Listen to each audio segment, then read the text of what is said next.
Welcome to the Valley at ESPN as Valpo3 Beacons play host to the Redbirds of Illinois State. It's the rubber game in this three-game set and the final regular season game of the year.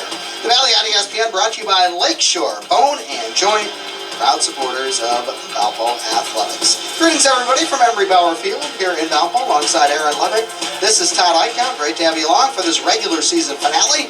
Aaron, let's take a look at our players to watch first. They're brought to you by Hungry Howie's, proud supporters of Valpo3. We start with the Redbirds. Yeah, for Illinois State, 26 runs through the first two games of the series. Luke Lawrence, freshman infielder atop the order, has been the catalyst. 7 hits, 7 runs, 7 RBIs over the first two games of the series. Meanwhile, for Valpo, great to have Caleb Hannes back. He missed nearly a month and a half of actual action with a hand injury. Came back on Thursday, a home run for Hannes, and then yesterday 2 more hits, then getting him back at the plate and in the field. A big lift for Valpo come the conference tournament on Tuesday. Let's give you our starting lineups before we throw that first pitch. Starting lineups are brought to you by Centier Bank, proud supporters of Valpo3. Redbirds, again, so tough up top. Lawrence, Rasmussen, Pasella, and Rabin have done a ton of damage. They'll try to do it today, at least to start, against Caleb Creer. He's on the mound for Valpo. And here's the first pitch. And it's fouled off. We are underway. Aaron, the wind blowing in. Both teams will be tested with their pitching staffs after what's gone on the first 2 days. Yeah, big offensive outputs both sides Thursday and Friday, but as you mentioned, the wind blowing in should help out the pitchers and the defense today. Try to keep some of those crooked numbers off the board. This one hit down the right field line. Long run for Make It. It's fair. And Lawrence continues to find his way on base. He's done it again. It's a leadoff double. He's 8 for 10 in the series now with 2 walks. So he's been to the plate 12 times. He's been on base 10 of them. Yeah, an .833 on base percentage from your leadoff hitter. It's kind of what you want. You saw there, well hit ball. It hung up because of that wind out there, but just not enough room for Meka to get to make the catch. All right, here's Rasmussen. He's had an outstanding series as well. 5 driven in over the weekend. Hits one down the left side. Valpo now with Hannes at third. You've got that your regular rotation in the infield, except Schmack has moved to first base since the injury to Renfro. You see there, you see Schmack at first with Olive in left, and Kyle Schmack, for the most part, has stepped up in place of Brady Renfro. Valpo a little healthier with Hannes, still not 100%, but this is their go. This is their go-to guys when it comes to the tournament on Tuesday. Yeah, you're trying to get yourself right for the tournament, and it's good to see Hannes get a few games in instead of just being thrown right into the fire at the tournament. It's a soft liner up the middle, and it gets through. Another base hit for Rasmussen. And the Redbirds pick up right where they left off. And it's been these same guys at the front of the lineup. What damage they've done this weekend. Yeah, as you mentioned in the open, Lawrence, Rasmussen, Pasella, these are 3 of the top hitters in the league, and with as hot as Lawrence has been, you get the line moving, him starting it off, and we saw yesterday, especially those last 2 innings, if they get their momentum going, they can put a ton of runs on the board. 13 scored in those 7th and 8th innings combined yesterday. These guys are right in the middle of everything. Here's Pasella. He's had a big weekend. He's driven in 7 over the 2 days. Up to 54 RBIs on the year. It's going to take a big poke to get it out today. But there's a wild throw by Creer, and we've got a run already. So Creer's pickoff attempt well off the mark. Caleb Creer, who came off an injury himself, has looked, okay coming in, but has looked shaky this far. 6.10 ERA. This is his 4th start. Well, I think right there you saw the base running threat of Rasmussen.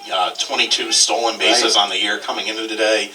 Creer trying to keep him close, make sure they didn't get the second runner in the scoring position just off the mark with his pickoff attempt. And Rasmussen, as we've touched on all weekend long, a true 5-tool player.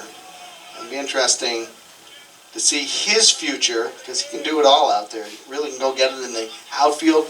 As Aaron just touched on, can really run. We've seen his power this weekend. It's up to 10 homers on the season. Vasella hits this one way up in the air, shallow center. Ryan's coming in, Tucker's coming out, and Ryan does a good job. He calls off Tucker. He ran a long way, but coming in, he knew he had the right play on it.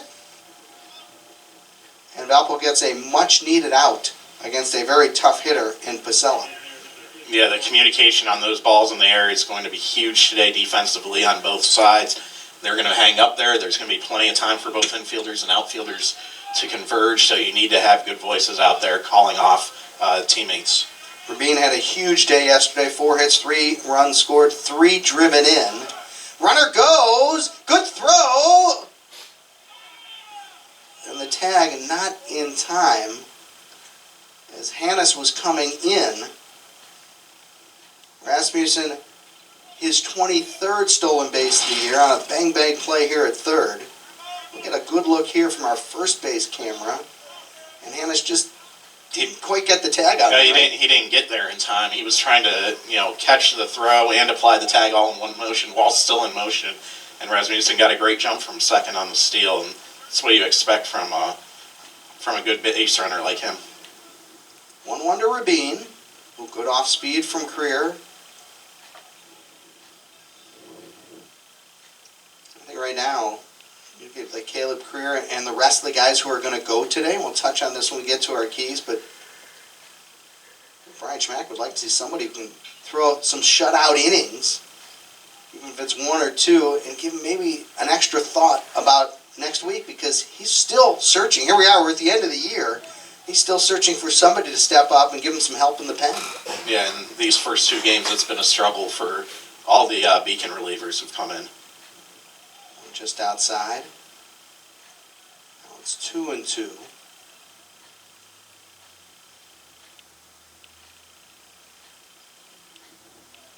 Contra looked okay yesterday. I wonder if there's a good chance that we would see him at some point in the tournament. Count now goes full 3-2.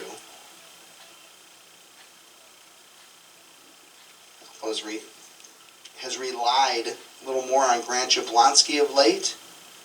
A good off speed and a big strikeout from Creer. Actually like what I've seen for the most part from Caleb Creer, and again limited action over the last month since returning from his injury. Yeah, neither of the hits off him were extremely hard hit balls. They're just balls that were placed well, and got a pop up from Pasella, and then right there you mentioned a couple of really good off speed pitches during that at bat to Rabin. Luke Chang's had a very good weekend. Touched on this. The offensive numbers coming in hadn't been very good, but he's 4 for 8 in the series. His average was down around 170 to start the weekend, up to 207 for the outstanding fielding shortstop. One of the few veterans in this lineup for Illinois State. Hits this one in the air, right center. Ryan moving over. Maka's there. Ryan cuts in front. And Ryan ran a long way for a couple of those balls. This one ends the inning. Creer gets out of it with just limited damage. 1-0 Redbirds. Beacon's coming up. You're watching the Valley on ESPN.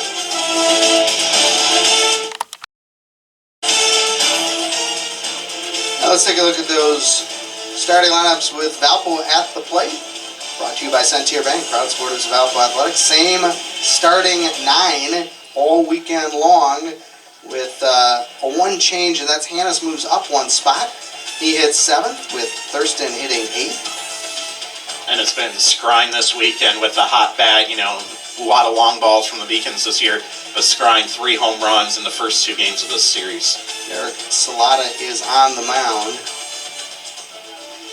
Greg Nichols actually moving back at second base. Salata goes to the hill, where he's been good for the Redbirds thus far this year. Yeah, he's actually been their top pitcher, 4-6 record, 4.24 ERA.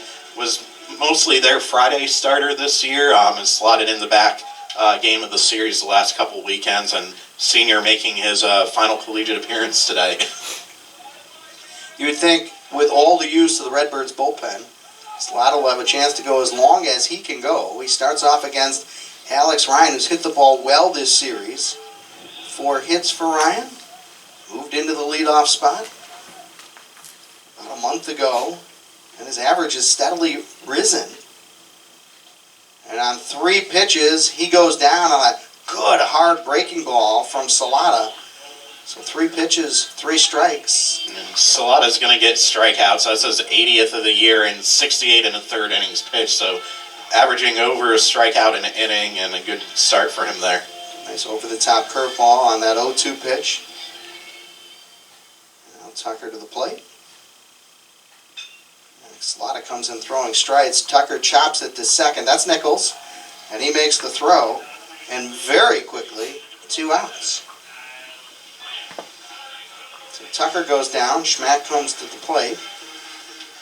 Kyle, 1 hit in the series. It was a big one. RBI double off the wall yesterday. But as always, he's been on base quite a bit. His on-base percentage now for the year is at .456. Takes a first pitch on the outer third for a called strike. Yeah, you talk about your 5-tool guys. Kyle Schmack has really blossomed into a great all-around player for the Beacons. No doubt. Breaking ball here, and he's out in front of it. Hits it hard down the left field line and hooks foul. And Salata has wasted no time coming in throwing strikes. Aaron had talked about big strikeout numbers. He's only walked 24. He only walks 1 about every 3 innings, which compared to many of the other pitchers we've seen this weekend is really good. Here's the 1-2. Fastball. Just off the outer third. Well, as I mentioned, too, senior making his last career appearance, wants to go out on a high note. You want that lasting memory to be a good memory of your final game. 2-2 to Schmack. Lines it fair. And this will go down to the corner, and Schmack with outstanding speed will easily reach second. Sokolov throws it in. And a 2-out double for Kyle Schmack. So he takes this fastball right on the outside corner, and he does exactly what you want with 2 strikes. Really good pitch from Salata, well placed. Yeah, just Schmack knowing he has to protect and not trying to do too much while protecting, and sneaks it inside the line. Here comes Maka. 5 more hits this weekend for Ryan Maka. He's up to .354 on the year and remains over .400 in Valley games. Second in the league in Missouri Valley games, and that .354 average ranks 3rd in the Missouri Valley Conference. Breakout season for Ryan Maka. 1-0 pitch. That one bounces in. One thing where Maka's really improved, Aaron, the ability to hit the ball to all fields. Several of his home runs have gone to straightaway center. Several of his hits have gone to left center. And there's room out there right now. That's a good fastball. 2-0 fastballs dotted on the outside corner. Yeah, I think that's part of the reason he's hitting over .400 in conference play. Not trying to do too much at the plate, just going with pitches and, showcasing he's got the power, not just to the pull side. He does roll this one over. Nichols, good play. And he gets Maka by about 2 strides. And that ends a successful first for the Redbirds. 1 hit, no runs for the Beacons. It's 1-0 Illinois State. This is the Valley on ESPN.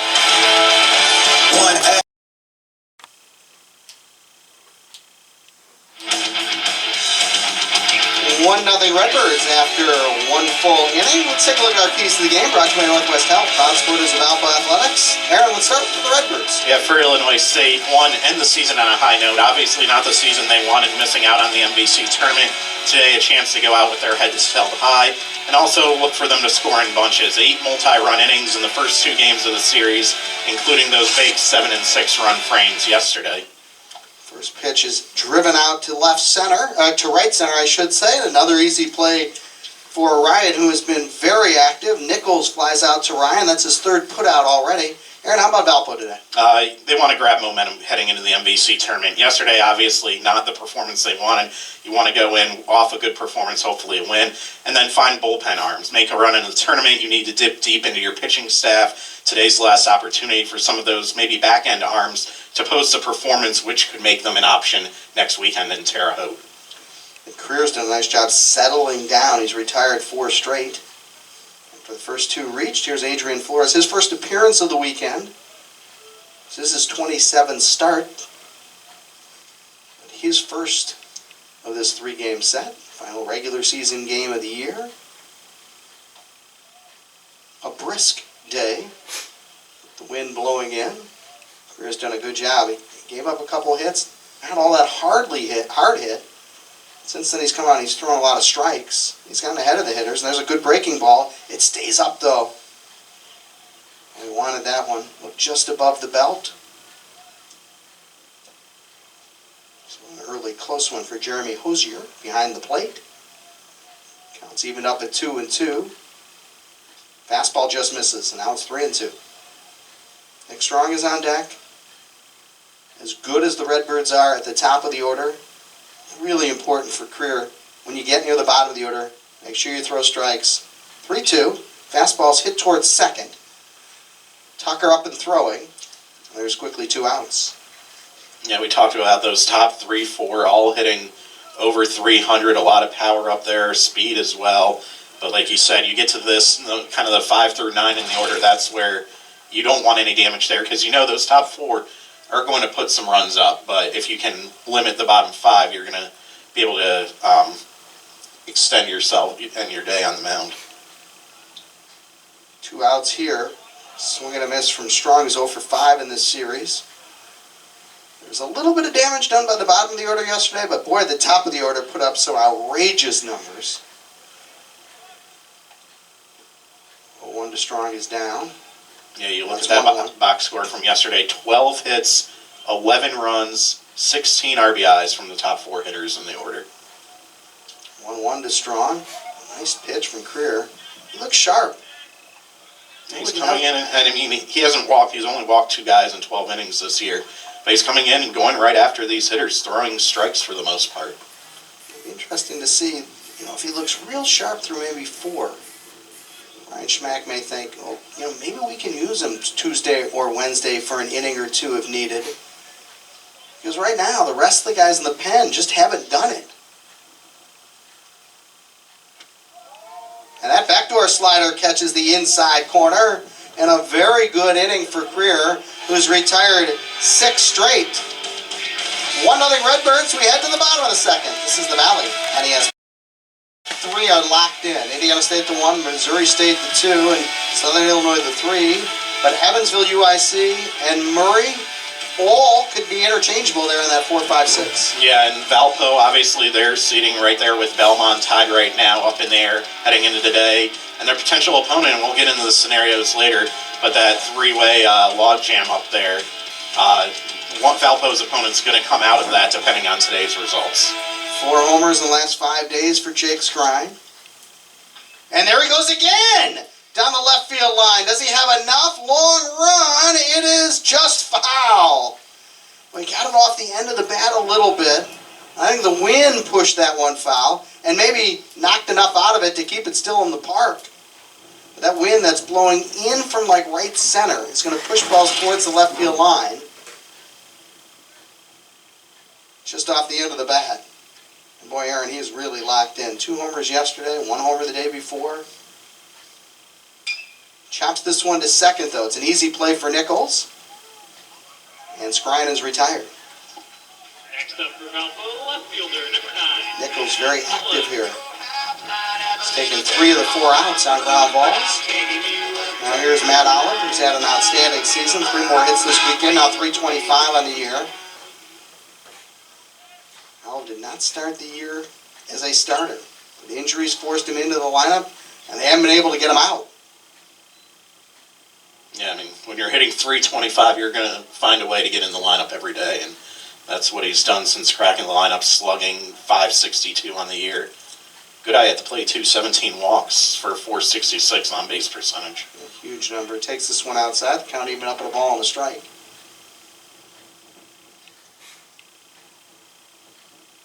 Now the 1-1. Oh, good breaking ball there. And Olive was out in front. 1-2. Speaking everyday lineup outside of Jake Skrine. All figure to be back a year from now. And Redbirds in a similar spot. Good hook there. And Olive goes down, and Salata has looked sharp thus far. Both pitchers actually have looked good as we approach The end of the second inning, 2 down for Hannes, who moves up 1 spot in the lineup to the number 7 position. Yeah, good to see him, as we mentioned, the players to watch, come back from the injury, 3 hits in his first 2 games back, trying to add to the potency of this lineup if he's on his game heading into the tournament. Right, you look at that top 6, they've done most of the damage this season. And this gives you an extra bat with some pop in the 7th spot. This one's down the line.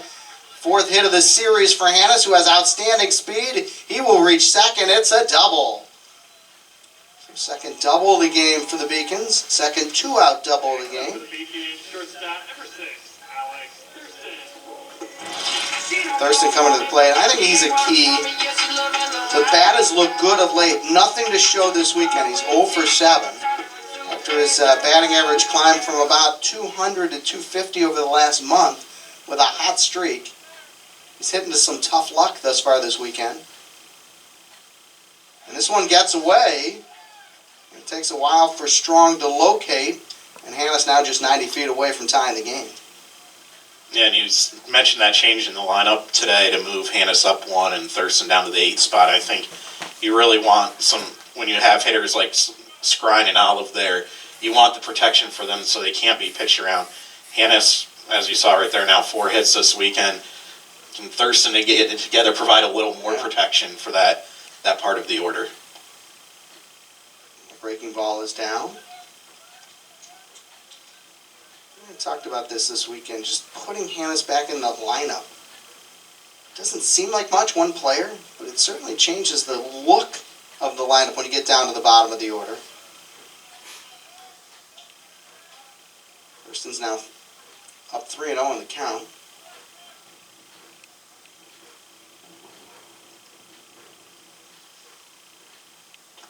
That fastball's right down the middle at the belt. Count goes to 3-1.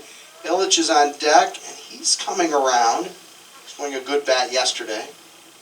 No doubt offensively, Valpo can do some damage in the conference tournament. Question is, can they get enough pitching to put together a run? Now coming to the plate. Thurston has walked. Number 28, Patrick Illich. And that's been the case basically for both these teams this year. The offense hasn't necessarily been the issue. It's beyond the top couple pitchers and getting some consistency out of maybe your third starter or some of those, second or third options out of the bullpen.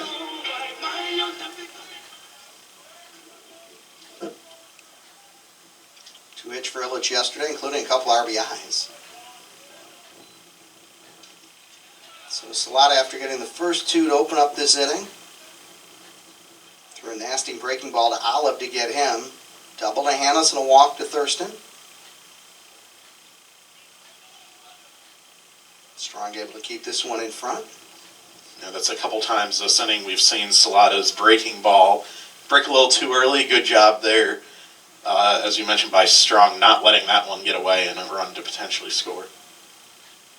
Will Thurston be in motion at some point here in this at-bat? He holds. And we're just going to drive this one foul. And now 1-2, where you are more likely to get a breaking ball.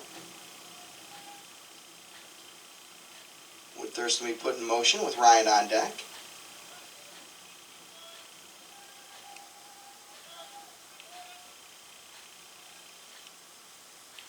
Thurston is off.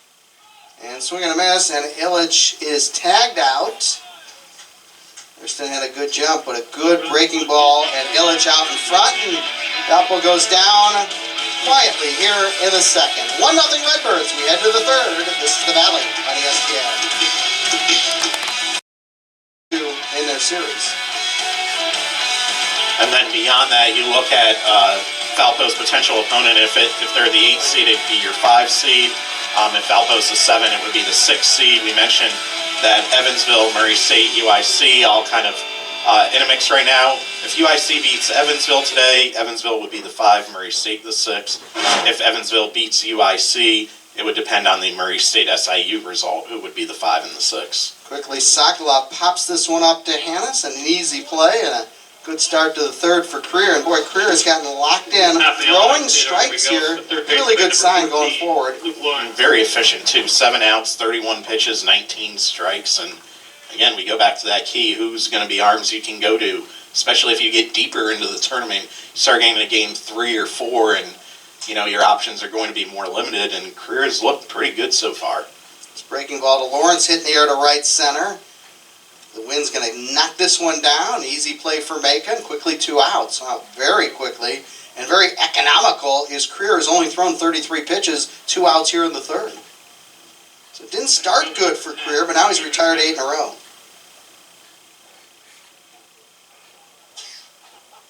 So 2 down. Here's Rasmussen.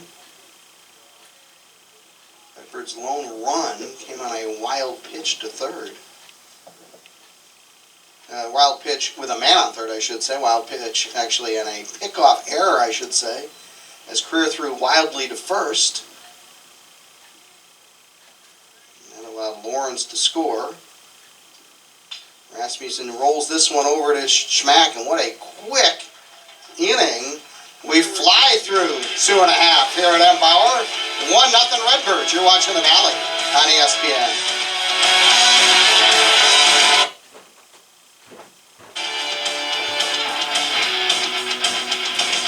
All right, Valpo coming up. They're down 1 as we see the preseason poll. And you can see Valpo picked last in a fight for 7th and 8th. And how about Indiana State, just 1 first-place vote, and they've dominated this league. Yeah, up in the standings by 4 games coming in the final day of the regular season. A top 25 team probably will unfortunately miss out on hosting a regional, but they've been right in the conversation nationally all season long. They will host the Valley Tournament. Alex Ryan to the plate. So 1-2-3 for the Beacons. Salata now 1-1. They have 1 walk to Thurston. Other than that, he's been on top of almost every hitter. That one bounces into Ryan. Ryan led off the game with a strikeout on 3 pitches. Salata about to throw his 35th pitch of the day. That's fouled off. Apples had a pair of doubles, but both Schmack and Hannes were stranded. Yeah, Salata's done a good job so far, keeping the ball out of the air. 3 strikeouts, 3 ground outs. Even the 2 hits were both low liners, nothing getting up in the air until right now, of course. Right, but it's a mundane fly ball to left center. Rasmussen makes that look easy. Next up for Valpo, second baseman, number 1, Nolan. And Ryan's been retired twice. Well, we've had a couple relatively long games. We're heading in that opposite direction thus far. This feels like your classic getaway day game. Especially considering for Illinois State it is their last game of the season. Valpo obviously looking ahead toward Tuesday in their conference tournament opener. Tucker quickly in the hole at 0-2.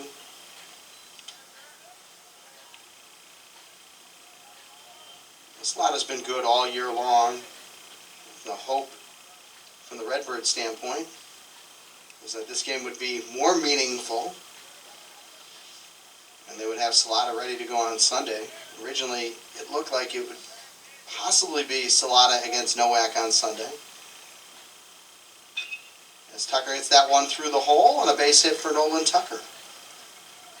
He'll push that average just over 300 now on the year.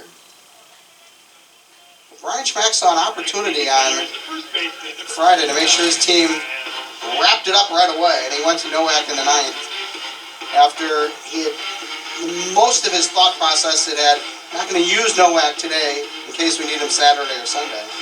Oh, and it was a 1-run game in the 9th. Yeah, it was interesting because I asked Brandon Vickery earlier that day, hey, would this be an option? Like, especially you go in, I think the key there was knowing you just needed the 1 win to get in. Right. And so then once you find yourself in that situation, it's a situation he'd been in before. It's not like you're throwing a random starter in there to close a game. He'd been the closer for, the previous year plus before moving into the rotation midseason. So he's used to that situation. And I think everything converged perfectly for Valpo to close out that game. Yeah, I'd said you had just gotten a 1-run lead, and it was 7, 8, and 9 coming up. So there was a chance that even if he'd maybe given up a run, it'd be a quick inning and still be able to go at some point the rest of the weekend. Nowak, as you said, 8 saves a year ago. So he certainly had been in the closer role quite a bit in his Valpo career.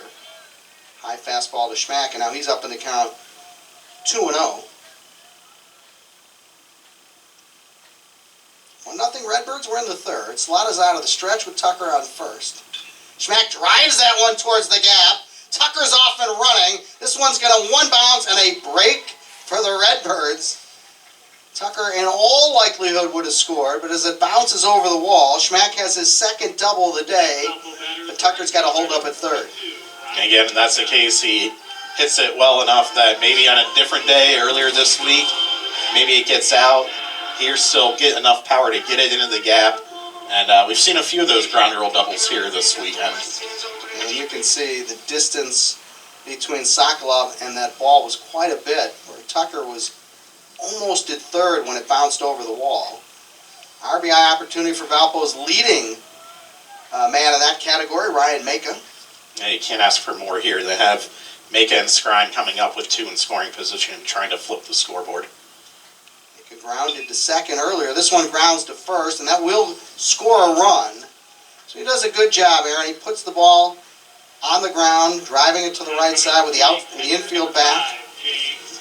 And the Redbirds are fine getting the out, even though they allow 1 run. Yeah, in that situation there, especially with a batter like Maka, you don't, in this point of the game, it's still early in the game, it ties the game, so it's not super meaningful run at this point, and you get that key second out, and now just focus on Scrine. Scrine's really been locked in. Takes a good breaking ball for a strike. Grounded out to second. After he hit one right down the left field line on the previous pitch, right to the wall, and hooked about 1 foot foul. Gets this one off to the right. He's had 2 really good stretches this year. One of them came in early April, which he had a monster stretch in which he hit 3 homers, and then he's had another one over the last 2 weeks in which he's had 4 home runs. Hits this one hard to third. Lawrence deep across the diamond, and he fires a strike, and Salata limited the damage. But Valpo does tie it up. A run apiece. You can download the Disney Plus app right now. Start streaming the best of Disney, Pixar, Marvel, Star Wars, and National Geographic ad-free, wherever and whenever you want them. For more information, go to DisneyPlus.com. We head to the fourth, and Aaron, you got to be impressed with Caleb Creer so far. Yeah, and taking care of the top couple guys in the order as they roll back around the second time. Last inning, really good. Now just can he do the same thing with the 3-4 in their order here to lead off this inning? Pasella, Rabin, and Cheng have all had good weekends. Creer off the plate, inside on his first pitch to Pasella. Flew out to center. It's a big out back in the first. This time he drives it to right. Maka's going back, still going back. Pasella has left the yard. It's a home run. And Pasella, his 16th of the season. And now he's got 8 RBIs on the weekend. And a home run in all 3 games of this series. And as you said, 16 this season ties him for the Illinois State freshman record for home runs in a season, a record that had stood on its own for 38 years. You know, and what a program that's had a kind of a down year. This is a bright spot. You've got 2 freshmen up early in their order who have had outstanding seasons, and Pasella in the middle, as good as any freshman I think right now in this league. And Lawrence at that number 1 spot, another freshman who's also had a monster weekend. So it's been uncharacteristic for the Redbirds this year, and it missed the postseason, obviously very frustrating. But Aaron, they've got just about everybody coming back, and they can find 1 or 2 pitchers for next year. I doubt we'll see them miss the tournament again. Yeah, you look at their lineup, no seniors in their lineup. Salata, who's been their Friday starter most of the year, is a senior. Other than that, really not much impact arms. in the pitching staff that they're losing either as seniors this year. So Right. well positioned for the future. Right, Dale, who looked very sharp for the most part on Thursday. Has had a very good season. We'll be back next year. Holcomb's been a constant, solid hurler for them this year as well. He's got 2 years of eligibility remaining. Career's gone 2-2 to Rabin. Chang on deck. Redbirds back on top 2-1 after Valpo had tied it in the third. Fastball is low and away. That's gone 3-2.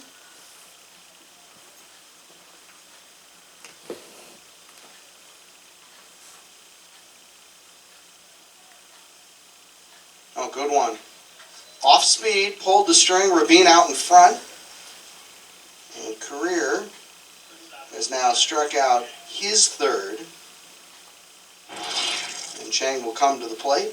Yeah, second time today he's struck out Rabin and just fell away out of the strike zone, and Rabin was already committed to going after it. And just 44 pitches for Career. He was expected to throw maybe 4. But Aaron, with the low pitch count, maybe he goes 5. We'll see a series of pitchers likely go 1 inning. Yeah, no action in the Valpo pen as of yet, so that would tell me that there's a good chance they're thinking about sending him back out there for a 5th inning at this point. Goes 0-2 to Chang. He also flew to center. Back in the first, he gets around and pulls this one foul.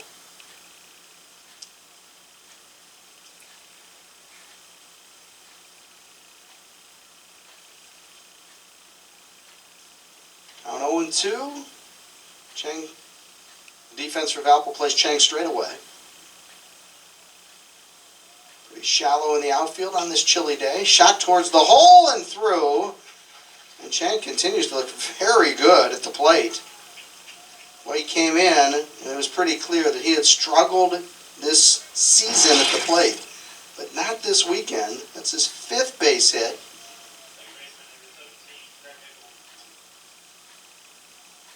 Nichols comes up to the box.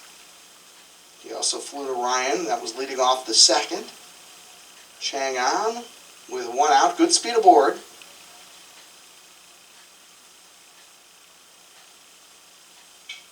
Nichols going to foul this off to the left side. Just the second time today that Career's had to work with the runner on base.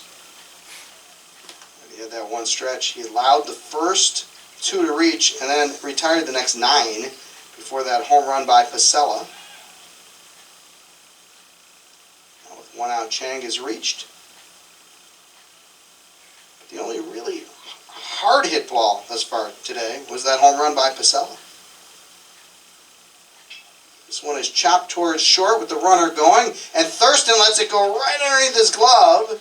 Nichols is going to get the second, and he's safe. It was kind of a mistake as well after Thurston let it get through his glove. Nobody covering second. And I think Nichols is going to hold up if somebody's at second. He turns and looks and sees there's nobody at second base and makes a break for it. Yeah, Thurston got caught really in between there. It looked like he didn't know whether he should backhand, barehand, and by the time he tried to make a decision, just couldn't get the glove down. And then, as you said, kind of a mental error on the part of the Beacons not having second base covered there. Goes as an error all the way, a 2-base error. Now it's second and third, 1 down, and Flores bats, making his first start of the series. He has driven in 18 this year. So E6 for Thurston, and the Valpo infield moves in, a 1-0 pitch. That's down, and now it's 2-0.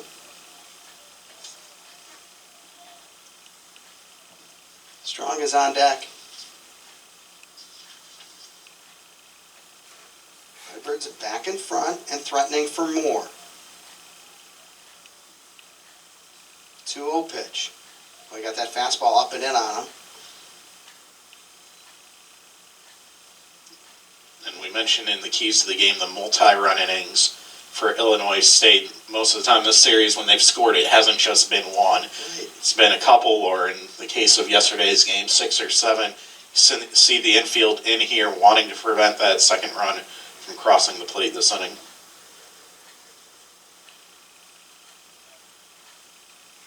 In all 4 spots. And a good fastball from Caleb Creer. Maybe his best of the day.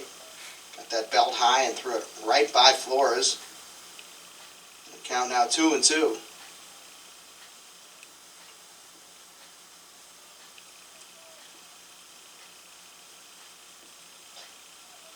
And that time almost the same spot as the last 2. And this time Flores laid off. A borderline pitch just above the belt.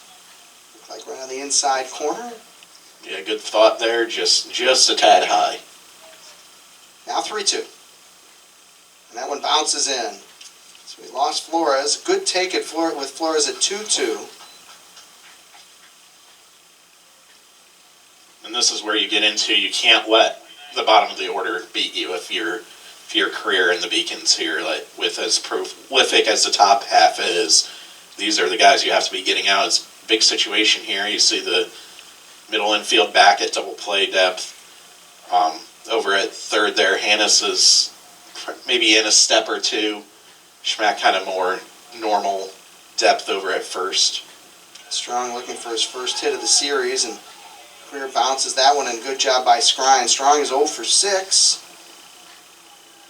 He did strike out in the second. Creer's got to go right at him.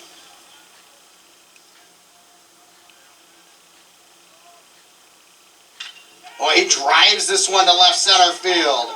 There's nobody out there. It will one-hop the fence, and that will bring in 2. As Strong thinking fastball after Creer had bounced in a breaking ball, and he was all over it, and he roped it. And it one-hopped the wall. It's now 4-1, 3 in the inning, and a 2 RBI double there for Strong, and this one probably would have driven in 3. Fielder number 11. You can see they're playing fairly shallow. Yeah, and he just hopped all over that fastball, caught one middle, and gave it a ride. And, you know, as you mentioned, he was maybe the one hitter in this order who hadn't had a big weekend, and big hit there. And Sokolov pops this one up on the first pitch he sees, and Kyle Schmack makes the catch, and now there's 2 down. But this inning, far from over. You've got to deal with Luke Lawrence. State order for the third baseman, number 14, Luke Lawrence. Lawrence is 8 for 11 on the weekend, including a double and a run scored in the first. Bats in the third, which he gave it a ride. Now he bats here in the fourth. A long out to right.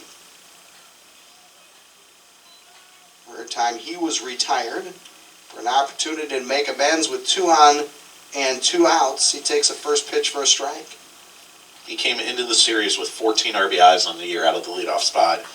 He's had 7 in the first 2 games. And he grounds this one to Hannes at third. Over top throw is on time. And that ends the inning. 3 though across for the Redbirds, who now have a 4-1 lead. You're watching the Valley on ESPN. So the bats came out for the Redbirds there in the fourth. Vasella with a drive through the wind. Not easy to hit a homer to right today. And then Strong hit a rope on a line to left center that one-hopped the fence. And it's 4-1. Some breathing room for Salata. The Redbirds have really swung great bats this weekend. Yeah, not letting the wind blowing in get to them today. A couple big shots there. You saw Lawrence in the first inning with a double. So 3 extra base hits on the day. And, you know, defense there, the error by Thurston resulting one of those runs was unearned. You got to, again, you're thinking ahead to the tournament. You want a good performance today, but you want to be at your best going in the tournament. You need to be playing pristine defense if you're going to make a run down there in Terre Haute. First pitch outside, Olive checked up. You saw a good look at some Valpo baseball alums who made the return here down on the left field line. Senior Day, Alumni Day. 3 Valpo players being honored as their final regular season game, their final game at Embauer. Olive lines this one to right, and he reaches the lead off the fourth. But two pitchers, Bobby Nowak and Nathan Chasey, and as we mentioned, Jake Skrine, those three have been important cogs this season, playing their last game at Emery Bauer Field. But the huge bulk of the Beacons are coming back, and again, they've had some injuries, a lot of injuries this year.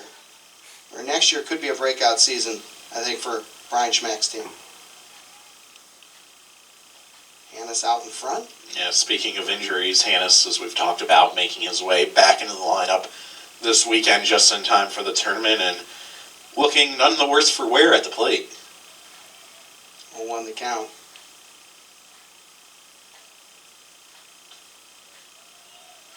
And also, with the injuries, Illich has gotten a lot of at-bats.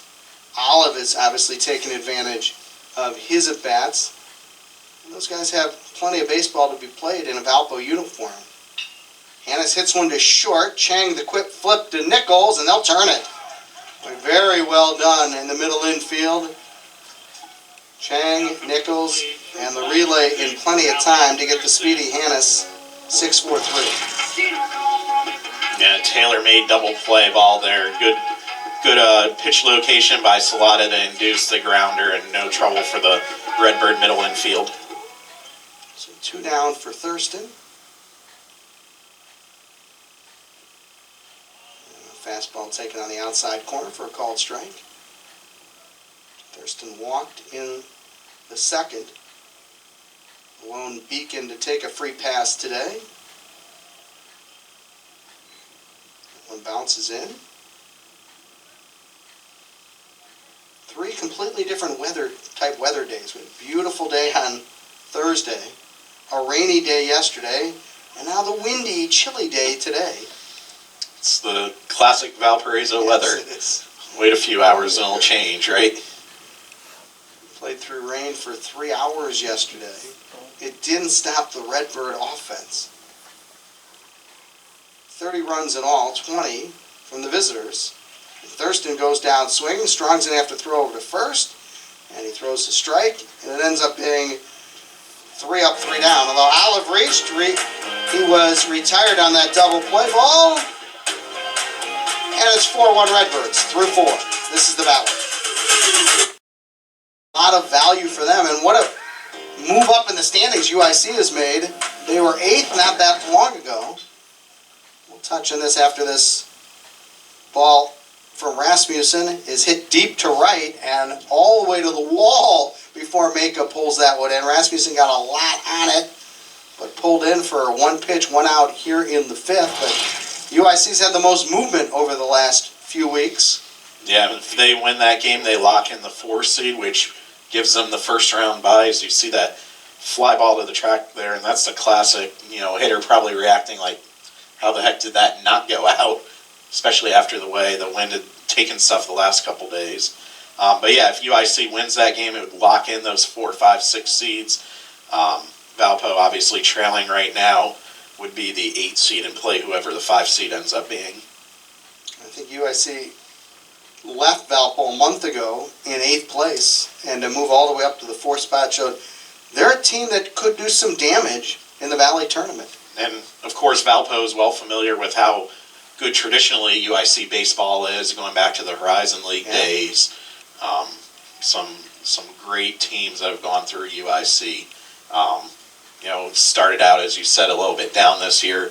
Maybe acclimating to the Valley. We've seen that with new teams coming into the league. It's not easy to go through the grind of a Valley schedule, no matter what the sport is. It's a lot different than playing them on one-offs every so often, and making that jump up in the standings to put themselves in position for a potential bye. Casella takes a walk here. I think sometimes we overlook the fact that how good the Valley has been in baseball for so long. They did lose Dallas Baptist, which perennially had the Valley almost every single season as a top 10 in almost every metric. I think at last look they were 11th in the RPI. Rabin bats with one out and one on, and he's out in front. I think that one caught Skrine. Want to shake this one off? I think that's where you see Indiana State stepping up and taking that mantle this year, specifically. Like, okay, we've still got at least one top-tier team in the Valley. You know, and you look up and down the Valley, like, there's no easy series in this conference in baseball. No. Even at the bottom, Bradley had a very solid program for a long time. With 6 wins, I think it tells you about the overall strength when you say that Illinois State and Bradley, two perennially very good programs, will miss the postseason.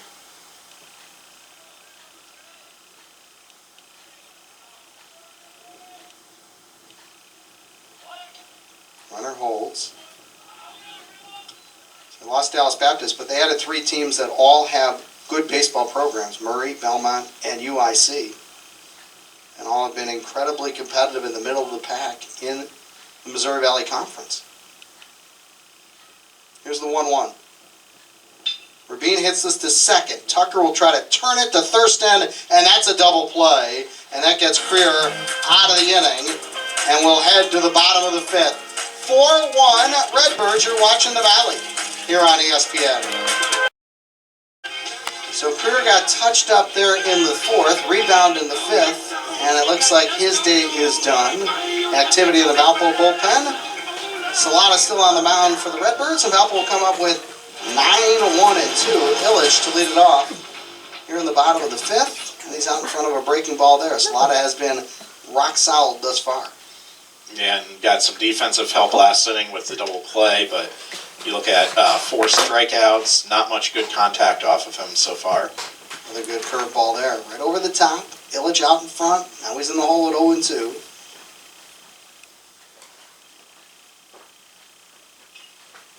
This time he waits back on the breaking ball. He's able to foul it off. Far and away the most rapidly moving game of the series here. Knock on wood there. Here's the 0-2. Oh, nice job again. Big breaking ball sweeps out of the strike zone. Illich out in front. 1 down in the bottom of the 5th. I mean, I think we're seeing why Salata's been Illinois State's best pitcher this year, mixing up pitches. Well, that time the breaking ball, Illich committed, had no chance at it. Back to the top of the order, Alex Ryan, who bunts it foul.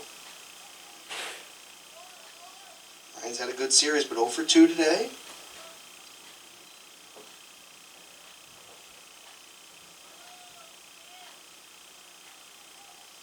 Ryan's kind of benefited from the injuries to move up to the leadoff spot. Give Kyle Schmack maybe more options next year. He's done a good job in this leadoff spot. He's excelled.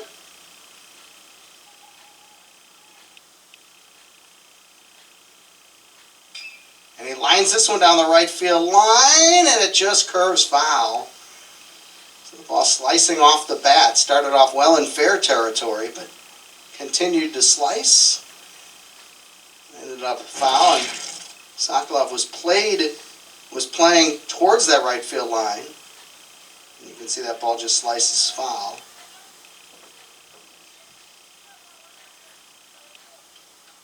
Now Ryan's in the hole at 0-2. Good eye there. That one broke just below the knees. Ryan holds off, and now it's 1-2.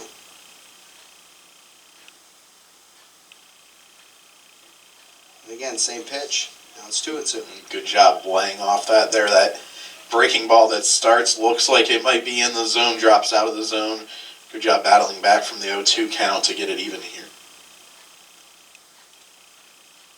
Same pitch, and Ryan unable to hold off for a 3rd time. That one had some great bite on it. And another strikeout for Salata, who struck out the last 3 Beacons. Yeah, up to 6 Ks on the season now. We touched on earlier, you know, we came in averaging better than a strikeout per inning, which is pretty good for a starting pitcher, and showcasing it 6 now and 4 2/3. And just the mix of the pitches, you know, good fastball and that big sweeping breaking ball. Rutgers 1 for 2 on the day. Went the other way back in the third with a single to left. Counts even up with a ball and a strike.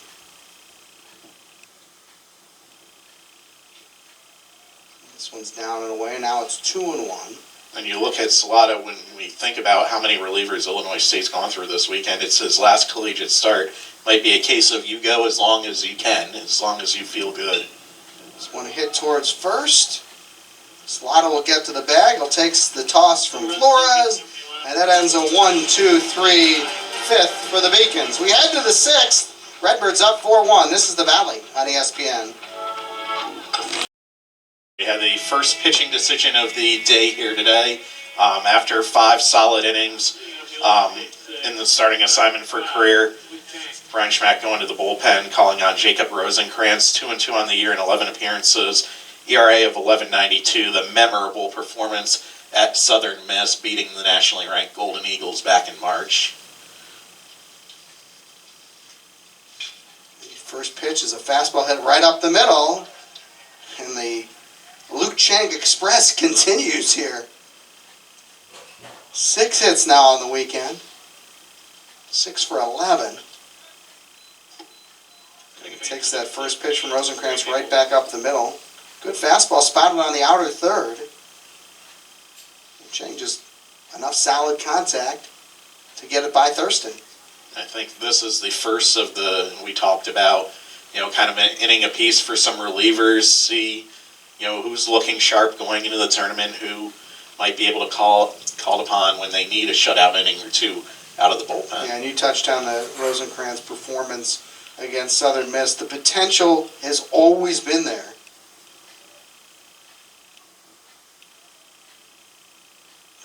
Rosenkrantz trying to earn kind of more respect from Schmack. Skrine's throw, and they get Chang.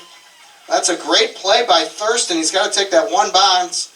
That throw was low from Skrine. Never really got more than about 6 or 7 feet off the ground. Yeah, Rosenkrantz had to duck out of the way of it. It looks like, are we going to have a review? It looks... Guys, we've been moving along very well today. Chang says he's safe. He's telling Thurston right now I was safe. Yeah, it's very odd, and I'm sure it's not a clean look for the umpires because of the way the throw came in there. It's not your usual positioning of the fielder receiving the ball and slapping the tag on. The throw was to the third base side and low. But it was kind of a curving throw, like it curved back toward the bag once it got past the pitcher's mound. So we'll see how this plays out. It's Wayne Harris who's going to go down and first put the headphones on.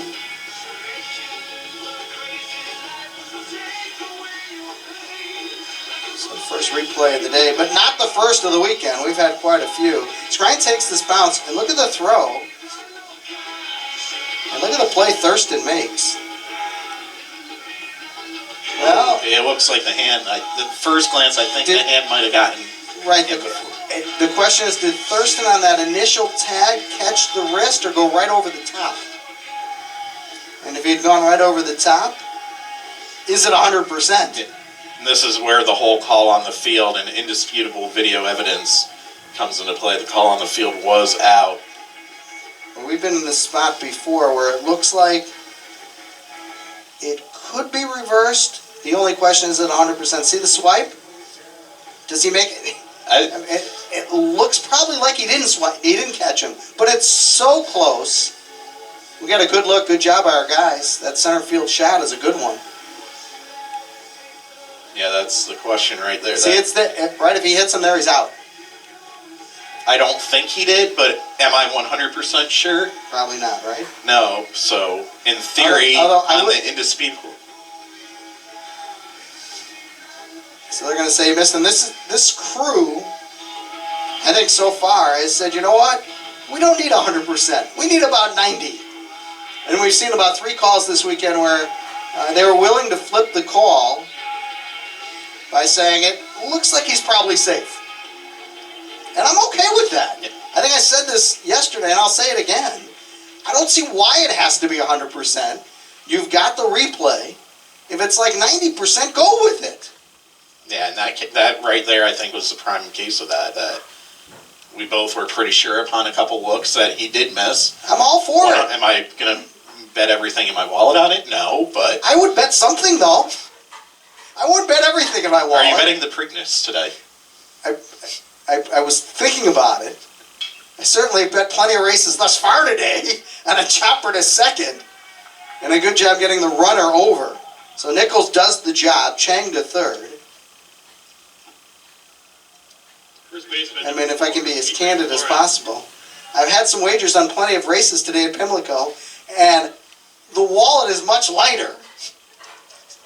There'll be plenty of time to make the decision on the Preakness when this one is over, because we're in the 6th inning already in a game which is just an hour and 12 minutes in. Infield in, Flores at the plate, man on third.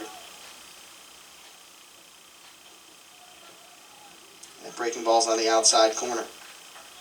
And that was a good job in Nichols' at bat there, especially after the replay delay, stepping back up there and getting that grounder to the right side. Nice fundamental baseball to get the runner to third with less than 2 outs. Another good breaking ball. So back-to-back really sharp hooks from Rosenkrantz. The count goes 0-2.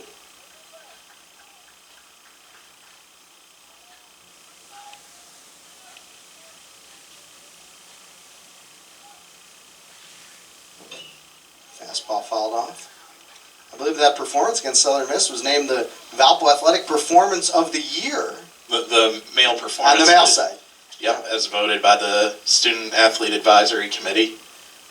It was a pitching performance on the softball side, too. Caitlin Kowalski's no-hitter at Bradley earlier this season won the Female Performance of the Year. So a couple of hurlers taking home those awards this year. I had him 0-2 and a breaking ball that did not break. And Flores certainly took that one for the team. This is the trend on all levels, Aaron. There's so much armor. There's so much armor on these hitters that breaking balls inside, nobody's really getting out of the way anymore. Well, and I mean, especially you get an 0-2 count, your odds of reaching it, by something else are so low compared to, a normal count that, hey, if it's coming inside, wear it, get on first, and keep the inning going. First and third to Strong, who fouled this one off. He had one of the big blows in the game, a round rule double. He was in the 4th. Drove in 2. Something you don't see nearly as often, but which I would be a proponent of, 0-2.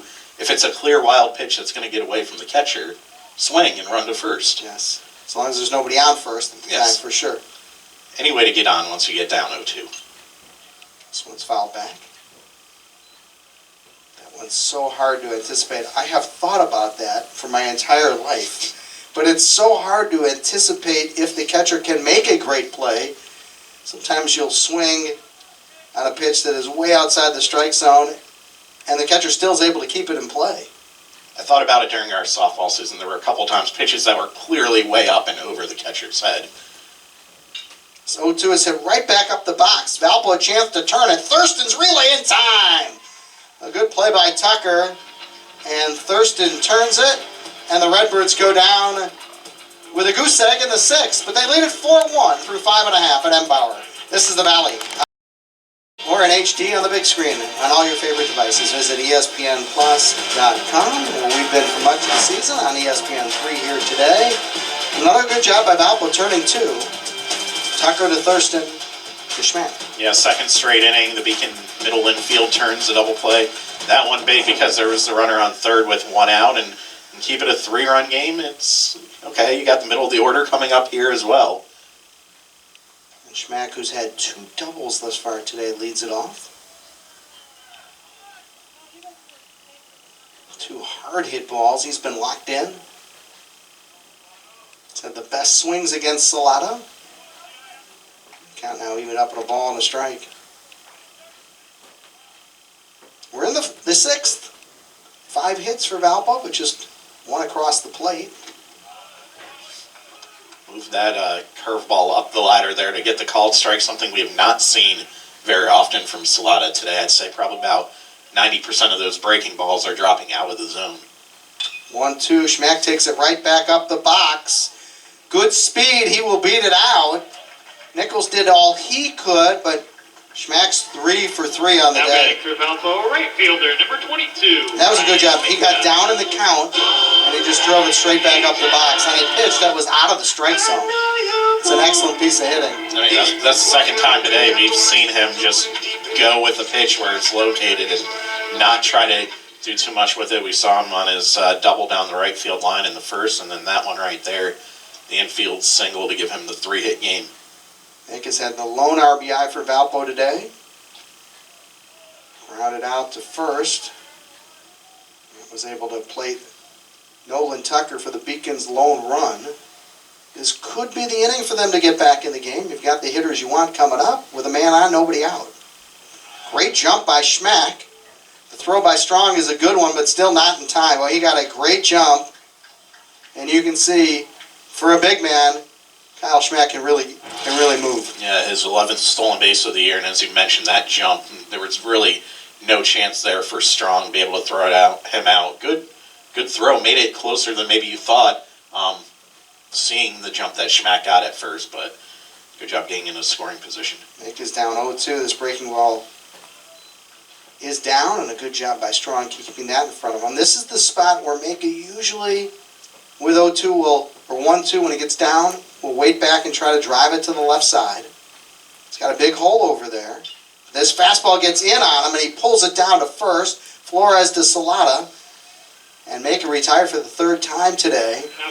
And a good job. He got it in on Maka. Number 1, unable to extend, and number 2, unable to go the other way. Yeah, and that's the second recent batter he's done that same thing on. We saw Nolan Tucker to end the bottom of the 5th as well, just getting the ball in and easy grounder to the right side. And Salata, good job getting over and covering first base on both occasions. So here's Skrine. He's 0 for 2 today.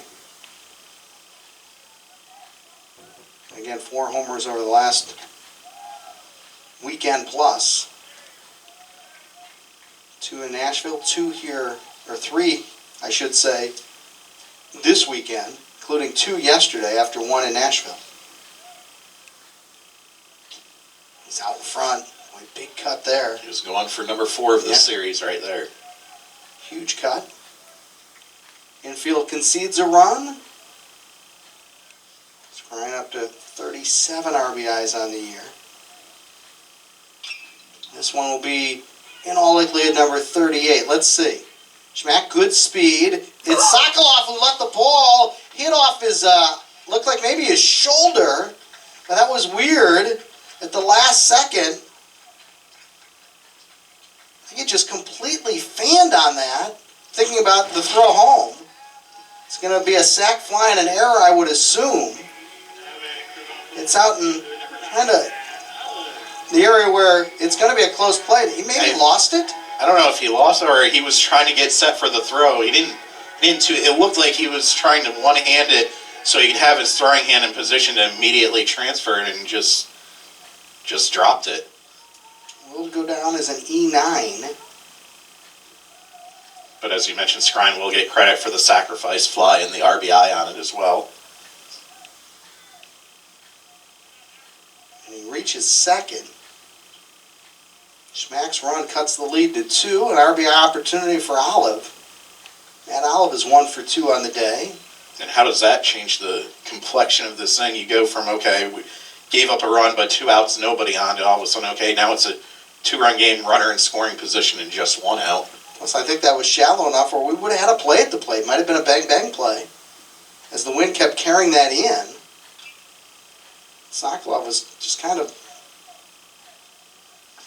coming forward and kind of rounding his body where he was hoping to come forward with that throw.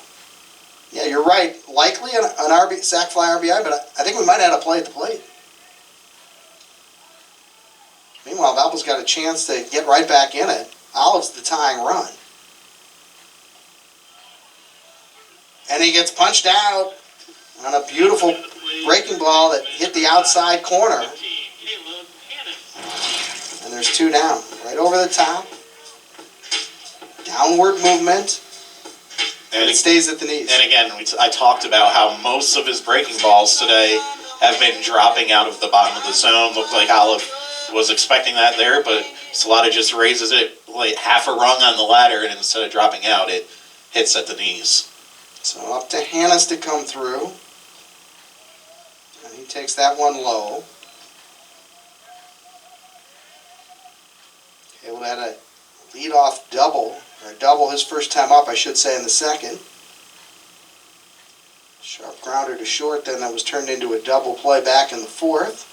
Takes this breaking ball in the outside corner. The count's evened up with a ball and a strike. I think this is smart pitching from a veteran here. You know, he knows the hitters have seen most of those breaking balls dropping out of the zone earlier in the game, starting to use it more up in the zone to get the called strikes here in the later innings. That's a fastball that misses. And now it's 2-1.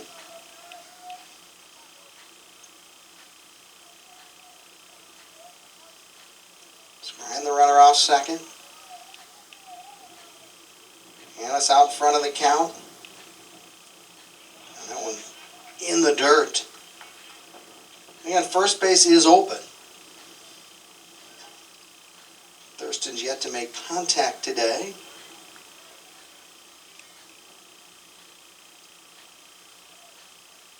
So let's see if Salata gives in at all with a fastball to Hannes at 3-1. Well, he misses. And Hannes will take the walk. And now 2 on. The shortstop, number 6, Alex Thurston. I think right here, this the key at bat of the game to this point, obviously. You've got the potential tying run on base here. Down by 2, and I think we're going to have a brief pause to talk about it. So we'll have a conference at the mound.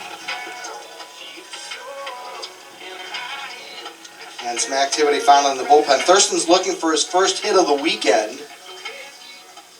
Yeah, I think he's still squaring balls up, but he has yet to find an open area thus far today, or at all this weekend. And he does have a couple walks, but yeah, 0 for 8 now on the weekend. He did strike out back in the fourth. You look back, Salata, strikeout in the first, 2 in the second, another in the fourth, 2 more in the fifth, another strikeout in the sixth.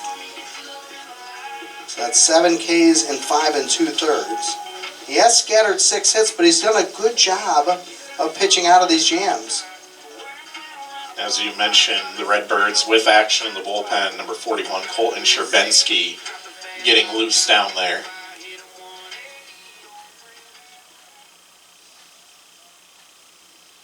See if they need to go to him here, if, as you said, can Salata get out of this, the veteran. Breaking ball hit down to third, and an easy play for Lawrence, and that's going to end the inning. So the conversation worked. Valpo scores 1 in the 6th. They cut the lead to 2. We head to the 7th. This is the Valley on ESPN. Through 6 seeds as UIC 4, Evansville 5, Murray State 6. And if the score holds here with Valpo trailing, that would put Valpo in the 8th seed and put them against Evansville in the first round matchup on Tuesday. Okay. Meanwhile, Jacob Rosenkrantz, after a quick 6th, gets an opportunity here in the 7th. Yeah, just threw 11 pitches and, looked pretty solid. It hit batter 0-2. You never like to see that, but got the ground ball double play with the runner on third and 1 out, and now give him a chance after the lineup turns over here, facing the 9-hitter to lead off, to face kind of the big bats in the Redbird order. That's a good opportunity for him to show. Again, you look back at that performance, the first pitch breaking ball, a strike, the performance against Southern Miss tells you the potential's there. Big right-hander.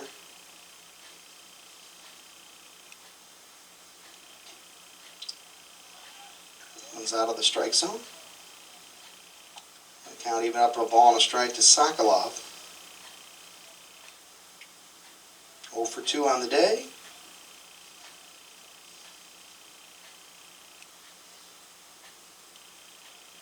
And 1 also outside the strike zone.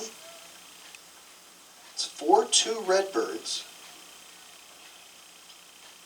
So only one team in the league has really got the big bats going today, and that's Indiana State. No surprise what a role they're on. Oh, and that's the 1 versus 2 in the standing series. Shows you just how good that Indiana State team is. How dominant they have been.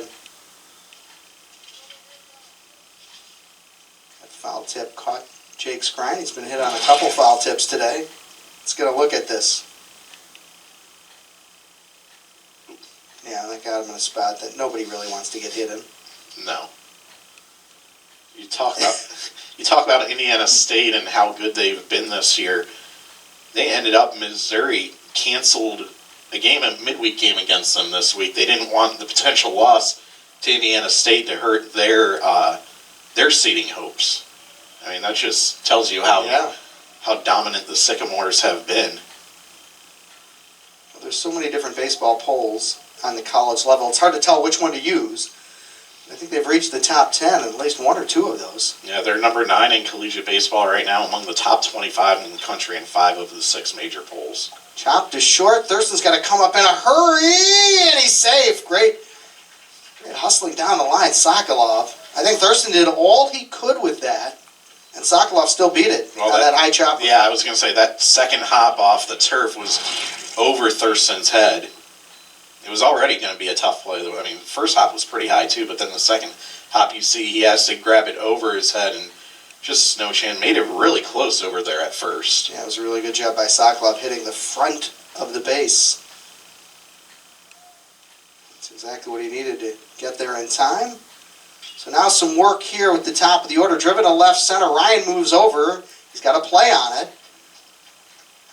Anytime you get Luke Lawrence out, you'll take it.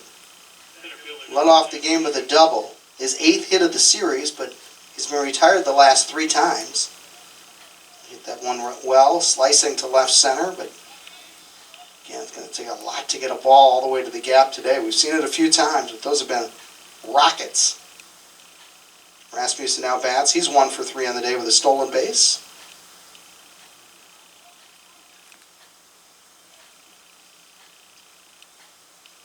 Runner goes. That's fouled off. Sokolov got a good jump. It's a Redbird team that will run, and Sokolov has had an outstanding year. Stealing bases, he's 8 of 9. Yeah, a chance they're trying to get that runner in a scoring position. You were hoping Lawrence might be able to move him up into scoring position. That didn't happen, so try to create something yourself on the base paths. He goes again. Rasmussen lines that one perfectly through the hole, but because it was hit so hard, even with Sokolov going, he ends up holding up. I think we would have had a play at third, but Olive charged this one well. Another base hit in the series for Rasmussen. Outfielder number 24, Daniel Casella. So 2 on. Seems like anytime there's a couple on and Pasella comes up, he delivers. 8 RBIs in the series with 3 homers, and he bats with 2 on. Runners go, throw down, and Hans can't field it, and then he reaches back, and still not in time. So double steal from 2 guys who are real good at it, Rasmussen and Sokolov, and now you've got second and third. I think a throw that's fielded cleanly. It's going to bounce in, though. And it pops out of the glove was Hannes. Had him beat, and then the scramble as he overslid the bag to try to apply the tag before he could get back, but just not quick enough on that. It's a big RBI opportunity for Pasella. And that's a risky call right there. I'm not sure whether it was called by a sign from the coaching staff or if Sokolov took off on his own. But to risk it, taking third when you have your big RBI guy up to the plate, paid off for them, though. Pasella chops this one. It is foul. Just foul.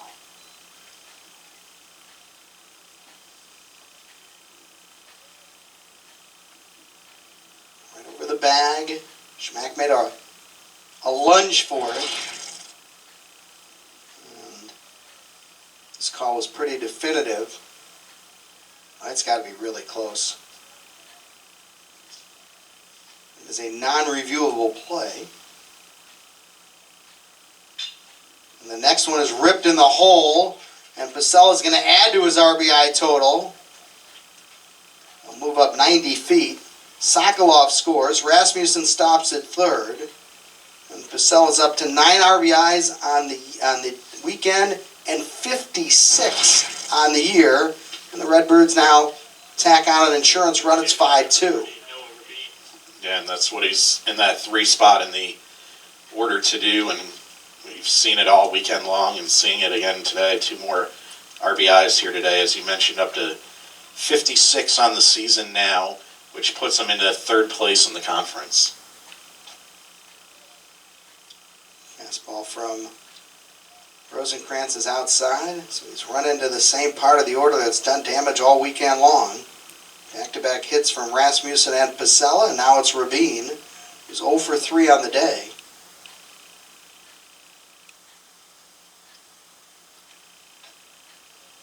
Rosenkrantz has gone 2-0. There's no activity right now in the Valpo bullpen. Rosenkrantz is going to be asked to finish this inning no matter what. It's been a feast or famine all weekend for Rabin. An 0-for in the opening game of the series yesterday, 4 for 5 with 3 runs and 3 ribbies. Today, 0 for 3 so far, 2 strikeouts and a double play ball. One chop to first. Good play by Schmack. He gets it to Rosenkrantz for the out. But Rabin will pick up an RBI. Rasmussen scores. Moving into second is Pasella. Good job by Schmack staying with it on that high bouncer. Didn't field it cleanly, but didn't panic. Rosenkrantz got over in time. Yeah, that was going to be, it was going to be tough to turn 2 on that. I think he was thinking go 2 once he saw the big hop and fumbled it, but recovering time, Rosenkrantz, good job getting over. And ends up being the safe play. That would have been awfully difficult even to make the play at second. And now here's Chang, who's got 2 more hits today.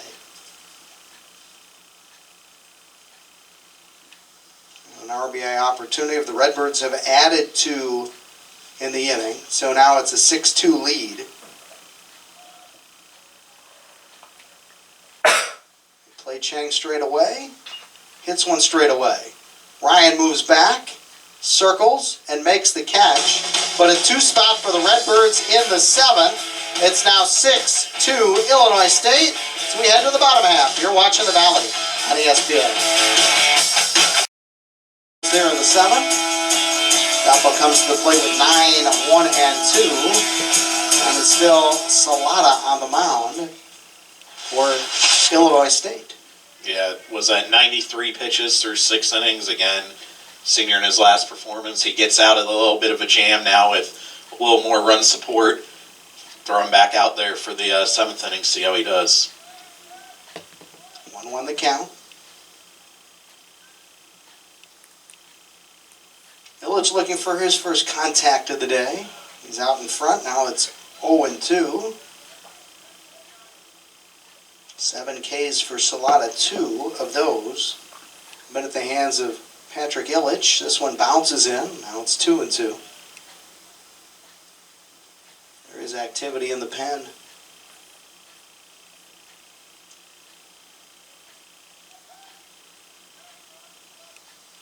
Salata's 2-2 is inside. And Illich has shown a good eye.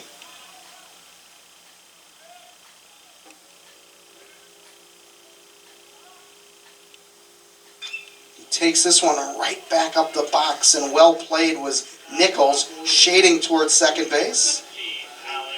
Snagged it for the first out here in the 7th. Yeah, good job working the count back to full, getting something he could get a good bat on, just unfortunate positioning. It's now Ryan, 1 out in the 7th. And Alex Ryan also looking for his first hit of the day. Valpo scattered 6 hits, but just 2 runs.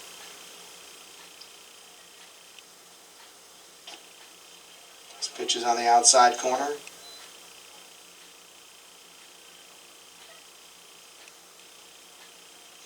the 7th. Beacon's trying to avoid from dropping this series. Redbirds trying to end up on a high note after a rough 2023. Ryan's in front 3-1.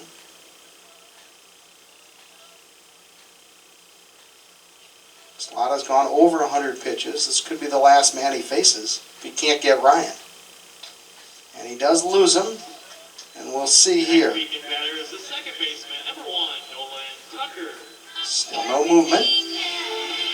So it will remain Salata, and he'll get a chance against Nolan Tucker, who's 1 for 3 on the day. Yeah, he's handled Tucker pretty well. He said 1 for 3, 3 ground balls. One of them got through the left side of the infield. And then you get Schmack on deck, who's 3 for 3, and maybe that's where the change will come in. Well, there's a good fastball. Puts it right on the outside corner. Tucker takes it for a strike.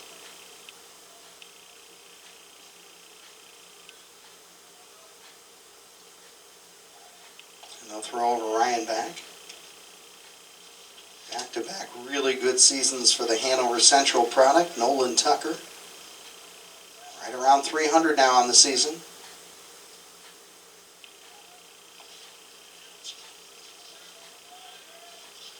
Still with 2 years of eligibility.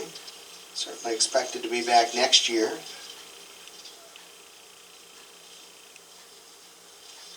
Now the 0-1, that's up and away. That'll be a ball and a strike. Salata starting to labor a little bit.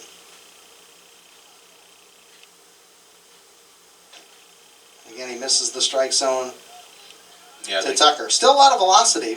Yeah, the command. The command is not there, yeah. Yeah, just a little bit off here this inning. We saw it a little bit last inning, too. A couple walks in the last couple frames for him. 2-1. It was a good fastball, knee high, and Tucker fouled it straight back.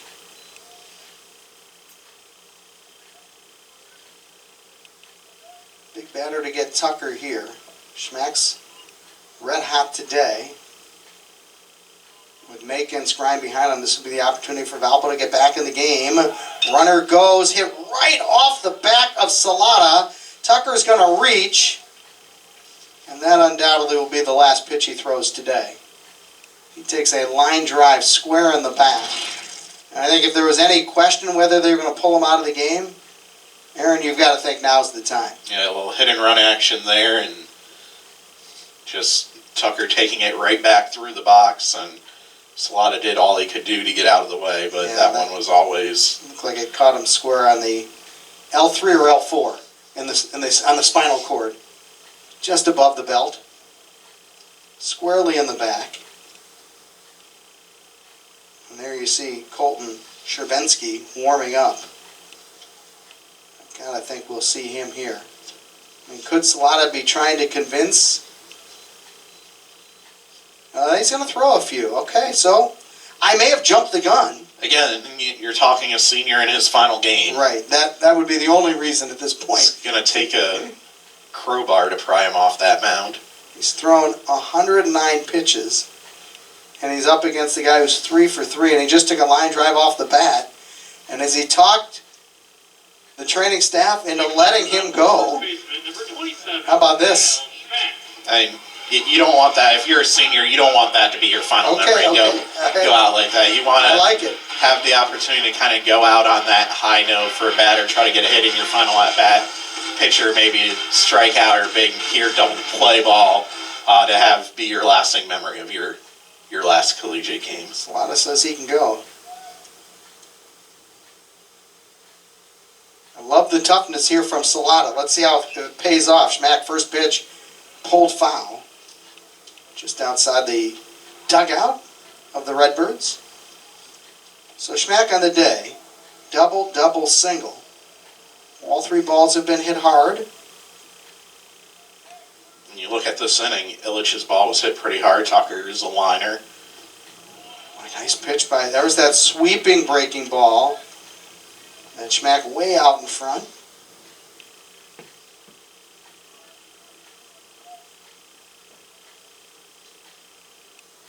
Salata, as Aaron said, did not want to go down off that line drive right back at him.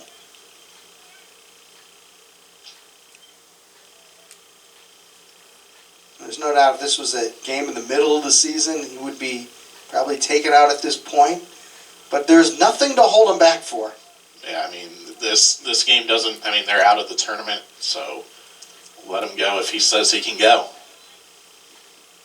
It's now 1-2.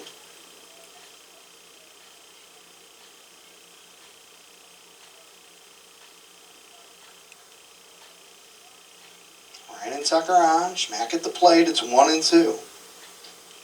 And he catches the knees right on the outside corner, and that was pristine from Salata. So he says, I'm not going anywhere. And Aaron, that might have been his best fastball of the day, certainly location-wise. You couldn't spot it any better. It might have been a hair down, but a good frame job by Strong, and Schmack sent walking back to the dugout. A big second out there. So here's Maka. Maka's been retired all 3 times today. Big RBI opportunity here. 2 on, 2 down. Trying to put Valpo back in the game. They're down 4. They need a big hit. And Maka's out in front. He rolls it over foul. Meanwhile, in Chicago, UIC was up 1-0 in the 9th inning. Evansville 2-run homer in the top of the 9th to take the lead there. So a huge swing there where the two teams battling for the bye on Tuesday, go into Wednesday of the MVC tournament. Huge swing of the bat for the Purple Aces. And an Evansville win would wrap up the 4 seed. That would, I mean, the game is so crucial. Yeah, the winner of that game is the 4 seed for the tournament. Murray State could still finish as high as 5.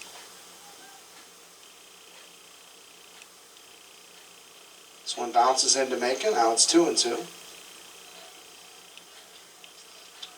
And as things stand right now, Valpo would play the 5, which would be, if Evansville holds on, either UIC or Murray. Depends on if Murray beats Southern Illinois. Correct. Here's the 3-1 with Make up in the count.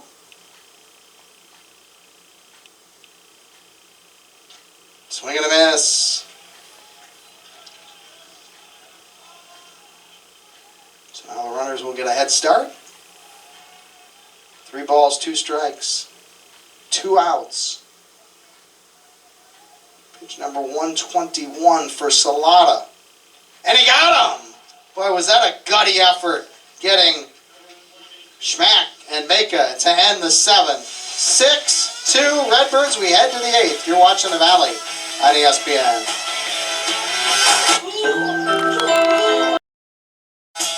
And the Redbirds will come up with Nichols, Flores, and Strong.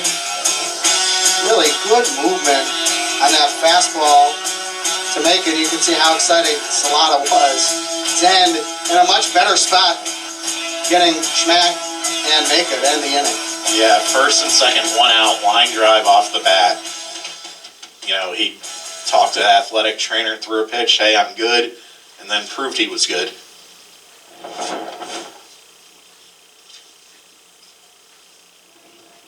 Eight, 9, and 1.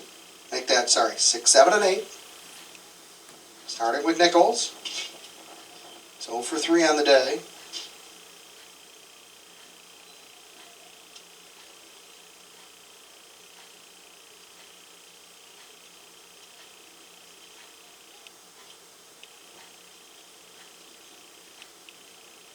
Wind continues to blow in from right field. This one stays up and out of the strike zone. Count even up at a ball and a strike. Right here, I think Brian Schmack wants to see Ken Rosenkrantz bounce back from giving up a couple last inning. Does he have wherewithal to go back out there and put up a 0 here in the 8th? I'll hit in the hole and through, and Nichols has his first hit of the day. So Nichols on, leadoff man aboard, and Adrian Flores to the plate. He's reached the last 2 times. Walked in the 4th, hit by pitch in the 6th. 5th hit given up by Rosenkrantz.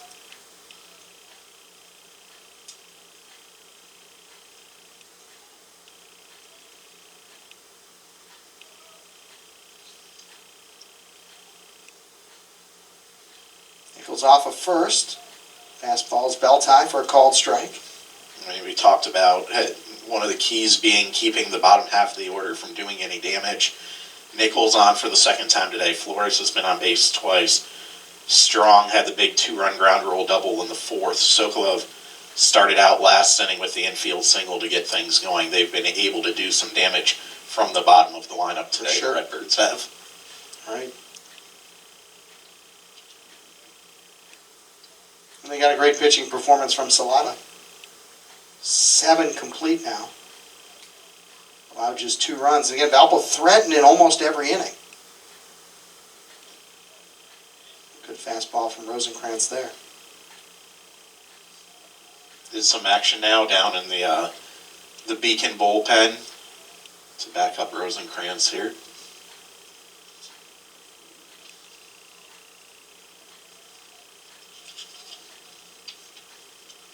Cole Severson is the one warming up the lefty. This ball hit to right center. Maka's on the move. Still moving over. He leaps up. He makes a spectacular catch.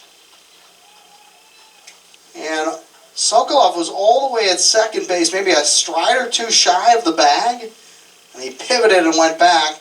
Outstanding play by Maka, who's played a real good right field all season long. Yeah, shaded toward the right field line, maybe in a little bit too. Had to drift back, and balls are carrying out there today despite the wind blowing. It's kind of blowing more toward right field now. And right, it has shifted, I think, for sure. And I think one of the keys there, Nichols wasn't around second base yet. He could just do a U-turn and get back to first. They might have had a shot at him had he already been around the second base bag.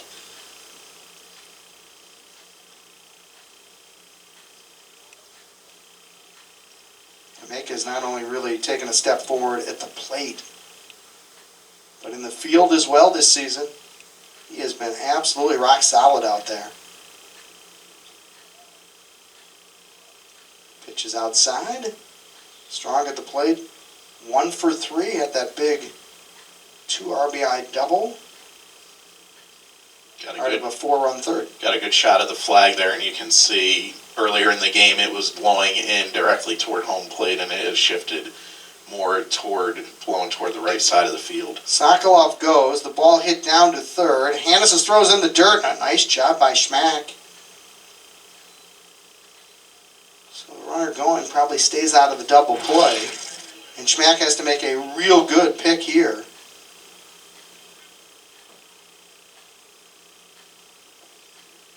And that's where, know your personnel, base running strong at the bat, the catcher, not a fast runner. You have some time. And, okay, Hannes short-hopped it, but Schmack knew he had time to make the play on it. Sokolov bats, tries to keep the inning alive with a runner on second. As Aaron said, Singleton scored back in the 7th. Redbirds have a 6-2 lead here in the 8th.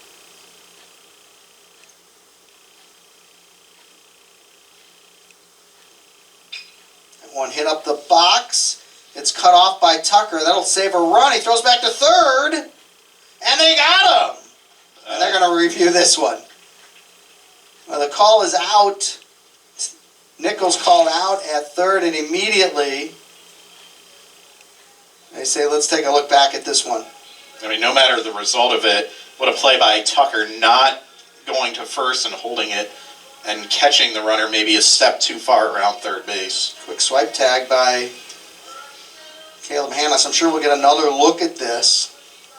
I mean, that's just a heads-up play by Tucker there.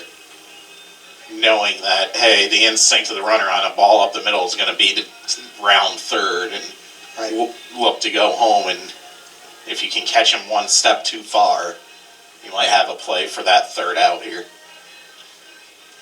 So the ball hits straight up the gut. Nolan Tucker makes a great play to field it well behind the bag. And here's our look from our third base camera. You can see how far Tucker actually had to go.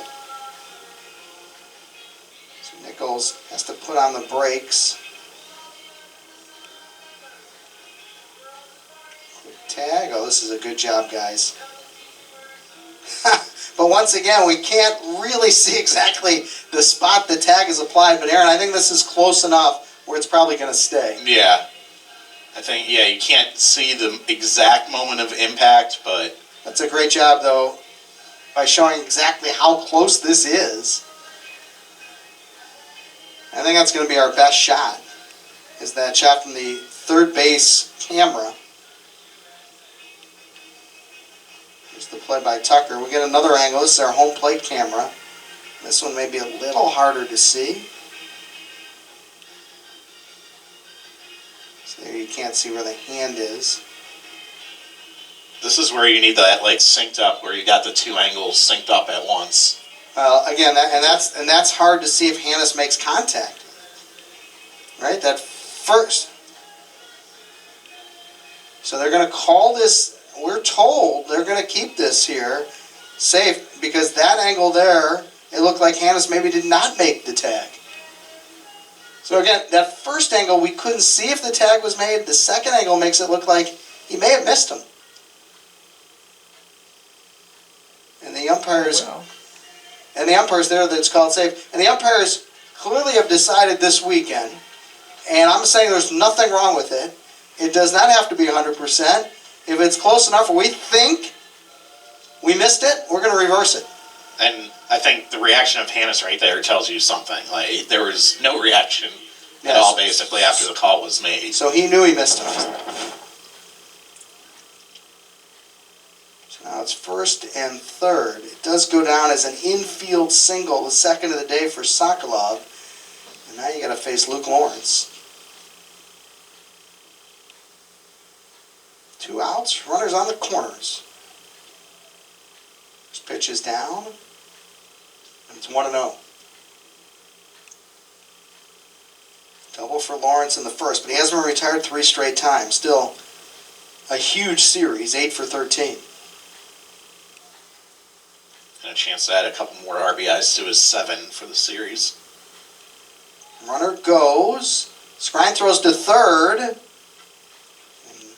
Aware of what was going on was Nichols. Does result as a stolen base. Sokolov reaches second, his second stolen base of the day. And now a single would likely play 2.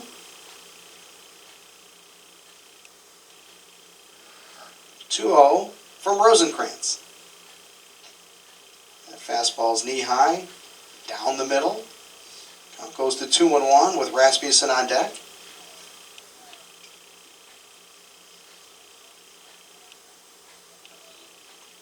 Lawrence has showed he can go to all fields. Valpo plays him pretty much straight up. Chops one towards second.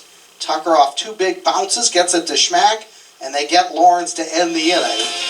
So the Redbirds threaten, but they come away empty in the 8th. We head to the bottom half. It's 6-2 Illinois State. This is the Valley on ESPN.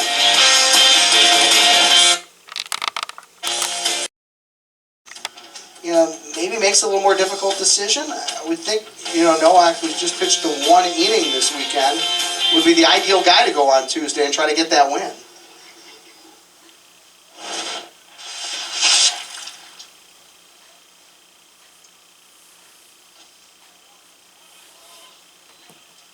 Skrine leading off here in the 8th inning. 6-2 the score in favor of Illinois State. And Salata is done after those back-to-back strikeouts to end the 7th. Right-hander number 41, Colton Sherbensky in the game. 7.43 ERA on the year, 10 appearances, 13 1/3 innings. We saw him yesterday in the 8th inning. Threw 1 inning, gave up a hit and a walk, did not allow a run in that frame. Right, he closed it out with the 10-run rule. Needed a shutout inning and got the job done. Skrine trying to go the other way. And he fouls it off to the right. And again, this is another of the Redbirds seniors, so trying to give him one last moment in a game that, for them, is playing out the string.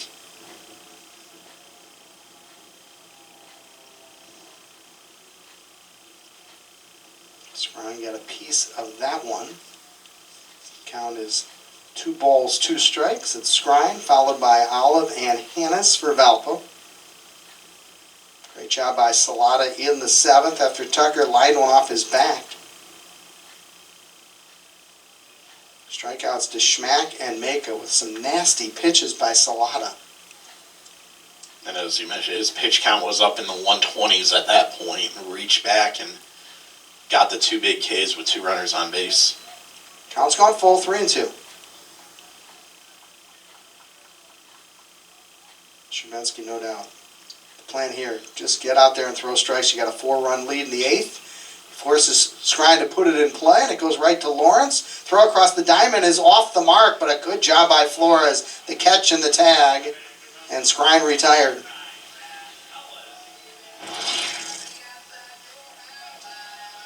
No.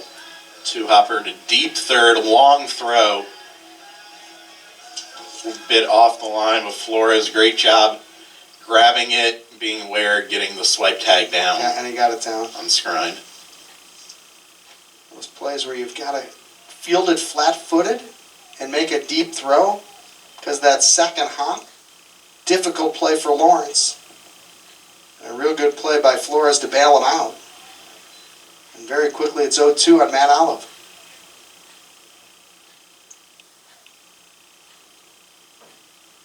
Sherbinsky trying to work through the 8th. Got it on the fist. Shallow center, may drop. It does. And Matt Olive has his second hit of the day. Took a fastball right on the fist. Strong enough to get it far enough where second baseman Greg Nichols couldn't get to it. Tough play because it's almost hit right over the head of Nichols. You can't really take an angle on it. Yeah. Again, just the strength to get to fist it out there into the shallow right center and pick up your second hit of the day. And now it's Hannes. That one bounces in. Certainly Valpo hitters happy to not face Salata. Not a lot of hard hit balls today by the Beacons. And Salata struck out 9. Hannes takes a fastball on the outside corner. So 1 on, 1 out with Caleb Hannes at the plate. He's reached twice today, including a double back in the second down the line. This one tails well outside the strike zone. Hannes up on the count, 2-1. Infield, as expected, double play depth. Hannes did hit into a double play in the 4th. This one bounces in. Good anticipation from Olive. And it takes the double play out of the equation. It's gone final up in Chicago, Evansville. That 2-run 9th inning homer. Wow. Flipping that game on its head. The Purple Aces winning 2-1 over the Flames. Drops UIC into Tuesday. Evansville clinches the 4 seed in the first round bye. And now Valpo, unless they can put 5 runs on the board here in the next couple innings, will await either Murray State or UIC. I guess either way, they're awaiting one of those 2 teams. Yeah, right. Right, 8 versus 5, 6 versus 7 on Tuesday. And Hannes right back up the box. Oh, what a play by Chang. That saves a run for the time being. Boy, Chang had to go real far. He's playing Hannes almost in the hole, and he feels that ball just left of second base. It's a great play. Ball hit the mound. Maybe that slowed it down just enough. Just couldn't get to his feet in time for a potential play. And what a return to the lineup for Hannes. 5 hits now over the last 3 games. And Thurston, an opportunity for Valpo to get back in the game. How many times have we said this today? The Beacons have had 2 on and have not been able to deliver the big hit. Can Thurston come through? Still looking for his first hit of the series. He takes that one on the outer third for a called strike.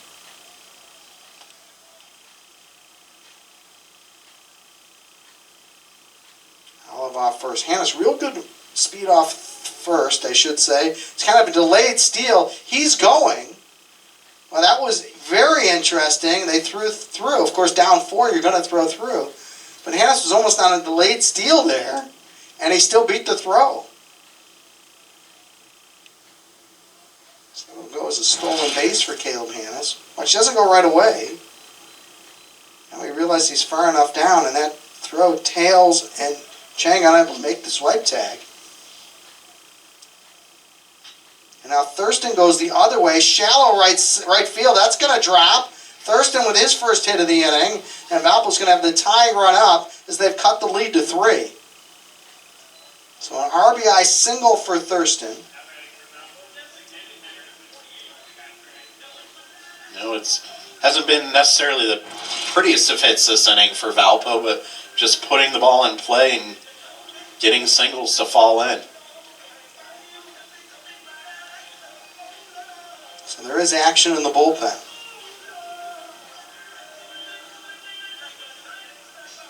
So the Beacons are trying to give themselves a chance for the 7th spot, which is still a possibility.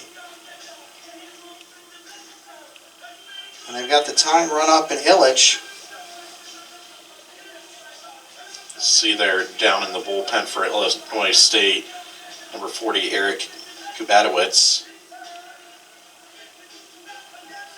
The right-hander getting loose as there's a long mound visit here.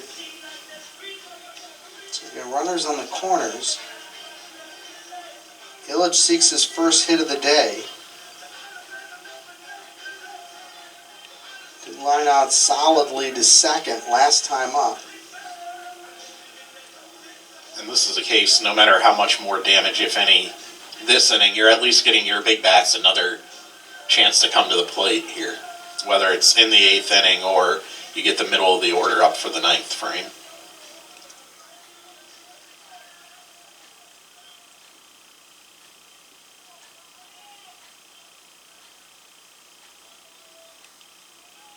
Hannes is on third. Thurston's on first. And the question is, I guess you run Thurston here and see if you can do the same thing that he did with Hannes last time up. It's not going yet. Chop towards the hole. Good play to second. The relay, they get Illich. Wow. Really well turned. Lawrence to Nichols to Flores. The double play ends the threat. Valpo gets 1. They're down 6-3 as we head to the 9th. This is the Valley on ESPN. Let's see if we can check our players in the game. Brought to you by Lakeshore Bone and Joint, proud supporters of Valpo Athletics. 3 hits for Kyle Schmack today. He scored 2. And Danny Vassell, a huge weekend. Another homer today. Driven in 2, scored 2. He's been on base 3 times. Yeah, tying the Illinois State freshman home run record. He's got 16 on the year now. And Schmack, 3 really good at-bats in his first 3 trips to the plate today. And the pen work continues for Valpo with Cole Syverson, the lefty, who gets a rare opportunity here today to close it out. Syverson making just his 4th appearance of the season. He's thrown 3 innings so far this year, given up 5 hits, a couple runs, has struck out 3 batters in that 3 innings of work. We saw them get 3 innings out of Rosencrantz. We originally thought it might be a bunch of 1-inning stints today. So you wonder, is that kind of a, hey, can we go to Rosencrantz if we need a little long relief in one of these tournament games? And can he hold them down? Had 2 good innings out of the 3. Unfortunately, got touched up for a couple runs in the 7th inning. Brian Schmack was also trying to give his team maybe the best chance to win this game. There was talk about using some guys who really have pitched almost not at all this year, very little. And Rosencrantz, he probably felt the guys who was rested gave him the best chance to stay in the game, which they have. But here, the problem for Valpo is they just really haven't been able to deliver the big hit. Yeah, you look at left on base. Valpo's left 9 on base today. You know, just 2 for 12 with runners in scoring position. Just can't get that. You know, they're getting base runners. They're creating traffic on the bases. But it's that last hit that's been lacking Right. a good bit of the day. Rasmussen up in the count 2-1 against Syverson.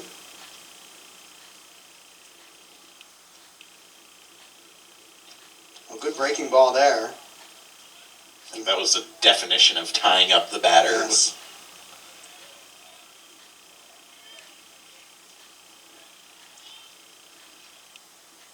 Syverson looking in.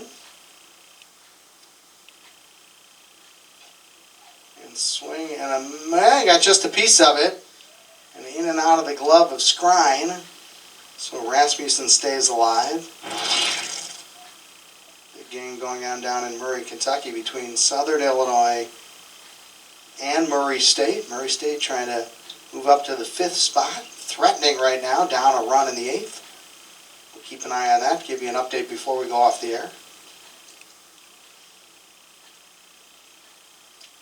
Syverson's coming in against the toughest part of the order. He's coming throwing strikes against Rasmussen, who's tipped a few back to stay alive.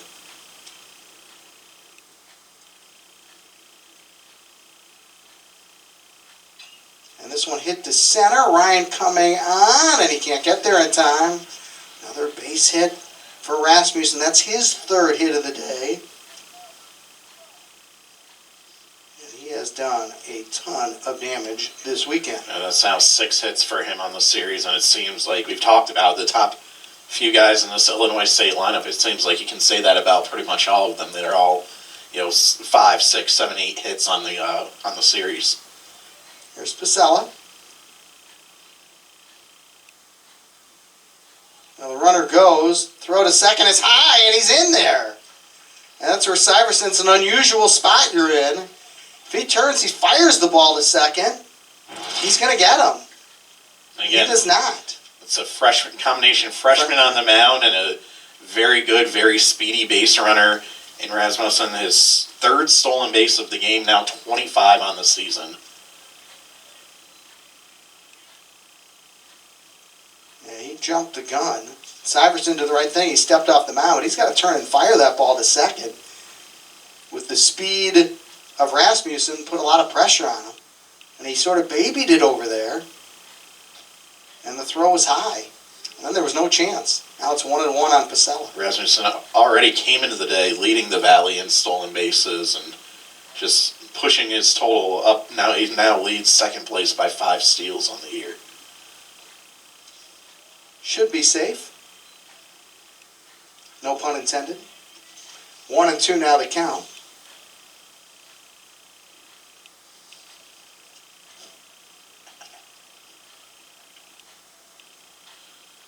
And now swing and a miss. So is this going on here? Good job by Syverson kind of regrouping after, a little miscue allowed the stolen base there. Good breaking ball to get induced to the strikeout. But down in Murray, Kentucky, again, talk about games flipping late.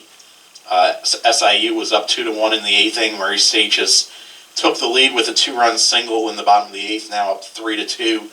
Again, if they win that game, they would be Valpo's 1st round opponent, unless Valpo comes back to win this game here. And we get Connor Olson as a pinch hitter. Murray came in and put up a lot of runs here at Embauer in the first 2 games, but then was shut down by Nowak. I think if it's Murray State, you'll see Nowak for sure on Tuesday for Valpo. We got a pinch hitter to Connor Olson, the lefty, up to bat here. His 22nd at-bat of the year, again a senior for the Redbirds, getting opportunity to make one final appearance. Syverson able to get that fastball by him. Counting up at a ball and a strike. We're in the 9th at Embauer. The Redbirds trying to win the series.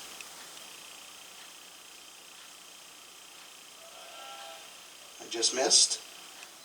Valpo won the opener 7-6. 3 in the 8th. A wild inning which saw a couple squeeze plays.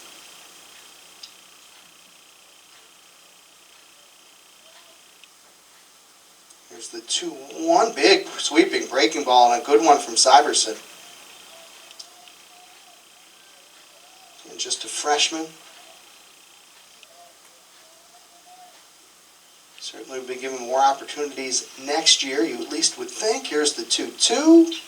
Sweeping breaking ball hit in the air down the left field line. It's foul and out of play. Long run there from Hannes.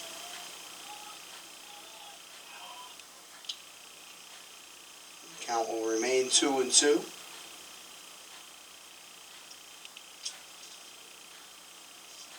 So back to the plate, Olson.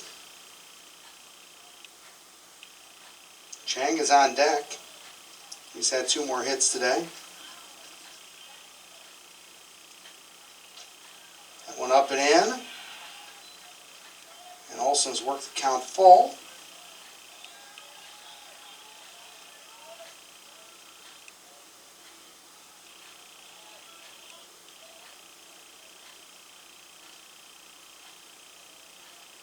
And that breaking ball started far too inside. Even if it started to move, it almost went around Olson. He'll reach.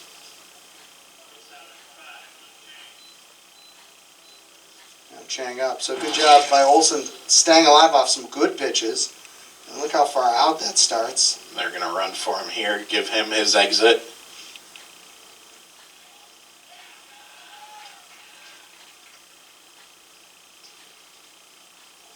Looks like that was number 21, Blake Stenger, coming on in to run for the Redbirds over there at first base. And he started 11 games. He's appeared in 27.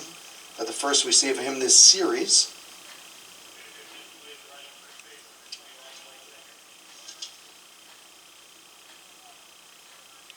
Top of the ninth, Redbirds looking for some insurance. Chang at the plate to face Syverson. And that one's down. You have to think Luke Chang feels good about the way his season's ending. Obviously would have wanted to go to the Valley tournament, but individually the series he's had at the plate after kind of a rough year. It's one in the air, solidly to left. Long run for Olive, still running, still coming over, and it is a fair ball, hit right on the line. And Chang will drive on a run. Olive ran forever, but couldn't get there. That hit right near where the Valpo alumni are gathered. They were trying to do some umpiring there. I mean, that ball felt like it was in the air for an eternity as well. He got under it, lifted down the line, but again, Olive maybe shaded more toward left center. Just couldn't get there. And not only that, he was played shallow, so he couldn't come straight across. He's coming across on an angle where he's going further back. The double results in an RBI to make it 7-3. And Nichols a chance to add on.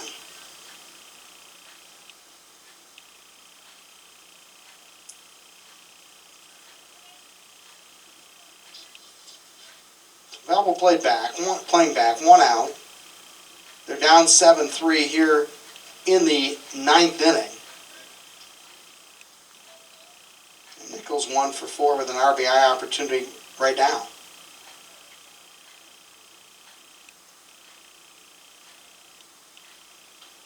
That one's outside.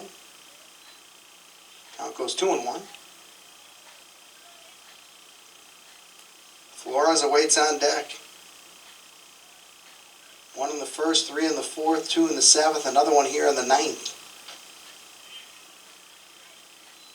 And now Syverson missing badly on back-to-back pitches. The count's gone to 3-1.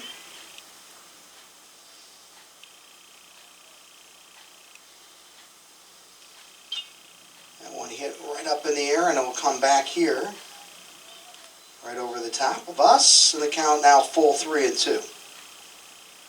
So lefty versus lefty.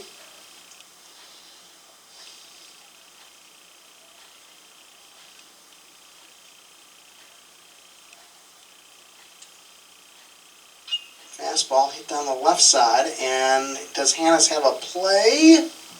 Nope. So Redbirds have really battled in this inning. They forced Syverson to throw a lot of pitches, fouling off some decent pitches. This the second full count of the inning. Last one inning in the hit by pitch by Olson. A couple 2-strike fouls here by Nichols. And he misses. Syverson has loaded the bases. And Flores a chance to break it open.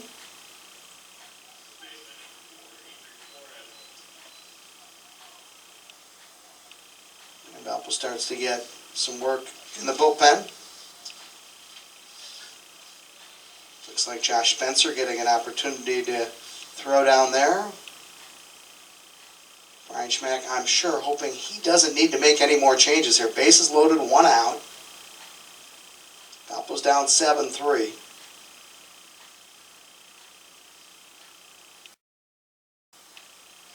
We got a little visit on the mound and maybe a way to buy Spencer a few more pitches in case they do need to go to him here in the ninth.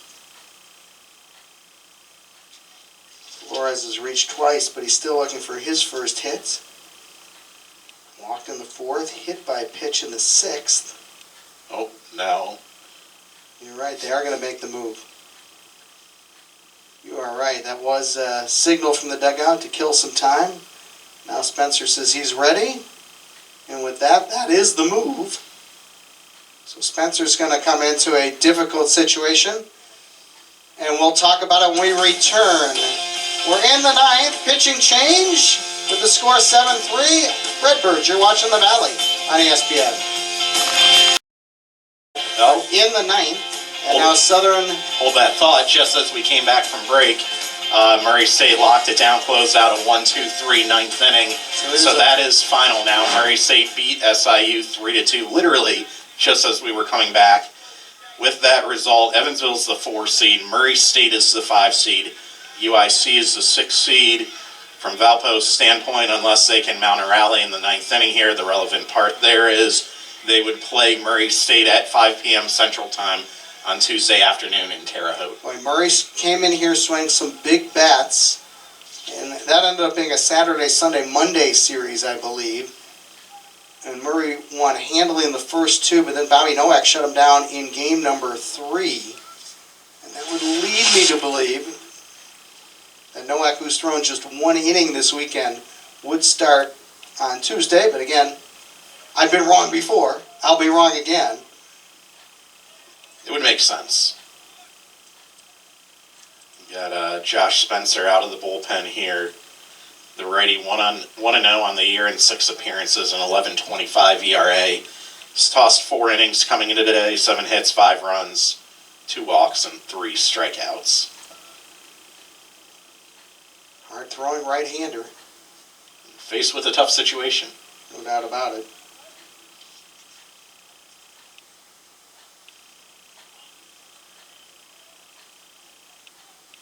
The bases loaded. His 1-1 pitch is a good breaking ball. Flores takes it for a strike. As we said, Flores looking for his first hit of the day. Opposite double play depth. 1-2. Spencer misses. And now 2-2. Here, you just want him to come in, try to limit the damage, and again, you're not using one of your top bullpen arms here with game 1 of the tournament on deck in just 3 days. You got that pitch in on him. Flores pulls it into his own dugout and stays alive.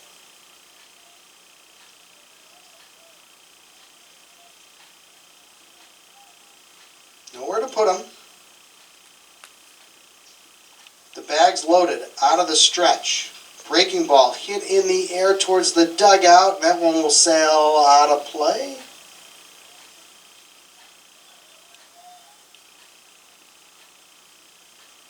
And the count remains 2-2.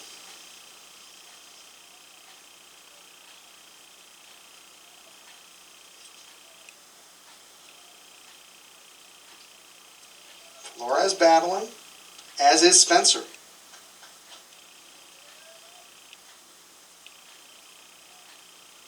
Again, the 2-2. That one bounces in. Skrine does a good job. He got the body in front. Knocked it down. Count goes full. We got to give Illinois State credit the way they've come in, not just this 9th inning and battled at the plate, but these last 2 games would have been easy after knowing they had missed out on the tournament to just pack it in. They've done the opposite these last 2 days here. Have really shown some promise heading in the next year. Good breaking ball there, hitting the infield. Coming all the way in is Maka. I don't think we ever saw, I think at the end they signaled infield fly. It was a very precarious spot for the infield fly rule. It's like reminiscent of the Cardinals-Braves wild card game in field fly. Except they made the catch in this instance. Right. So 2 down. Good pitch from Spencer at 3-2 on the breaking ball. Found the strike zone, forced Flores to put it in play. Not able to make much contact. And now 2 down. And Strong will try to keep the inning alive. First pitch fastball was belt high on the outside corner. I think you look back and that 2-run double by Strong in the 4th inning was the turning point of this ball game. You're in a 1-run game still. If you can get him out, you know, the 8-hitter in the order, you're maybe not expecting that to be producing. He rips the ball to the left center gap. All of a sudden, a 1-run game is a 3-run game, and Valpo's been playing catch-up ever since. Right, that was a big hit and a big spot from the bottom of the order, something that's been lacking from Valpo today. They've been in similar spots here today with 2 on near the bottom of the order and have not been able to come through. Spencer's gone 2-1 here on Strong.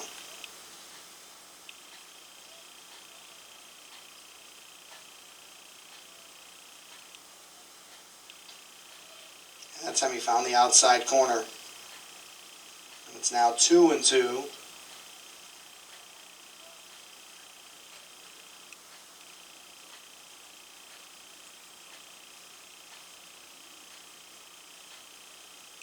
To the plate, and holding off is Strong. So the count has gone full. So now what? 4 full counts this inning? Yeah. This has been a long top of the 9th, but only 1 run yet in. As Aaron pointed out, a lot of deep counts. Here's the 3-2 from Spencer. And it's low. Strong will pick up an RBI, his 3rd of the day. Base on balls, everybody moves up. Olson scores. Chang and Nichols move up 90 feet. Bases loaded for JT Sokolov, who's got 2 hits on the day. Again, one of my keys earlier today, Illinois State scoring in bunches. The number of multi-run innings they've had this weekend, that's 3 more multi-run innings today for the Redbirds. They've had a great weekend at the plate, highlighted with these last 2 days in which they've played at 28 runs now, and a chance for more.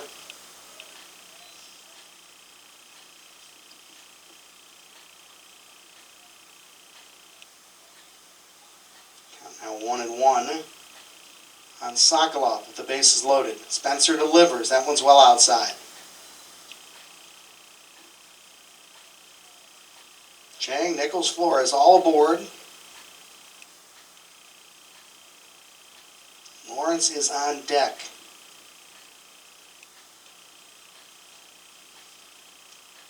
Spencer now unable to find the strike zone with another one well wide, and it's 3-1 with nowhere to put Sokolov.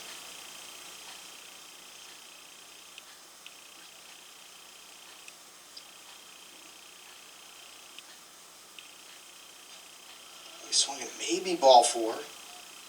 Tried to find the outside corner with that fastball. Looked like maybe a ball or 2 wide. If you're keeping track at home, that's now full count number 5 this half inning. Again, not playing like a team who's playing their final inning of the season. And that one in nearly the same spot. And this time, Sokolov lets it go. Back-to-back walks with the bases loaded. Now you go back to the top of the order. There's been 3 walks and a hit by pitch in the inning. I think, again, going back to what's been so impressive today, so much of the first 2 games, their scoring was bunched in the top of the order. All the production was from those first 5. Today, you look at the box score, it's been up and down the order. And that one under the glove of Schmack. Lawrence is going to add on. Everybody up 90 feet.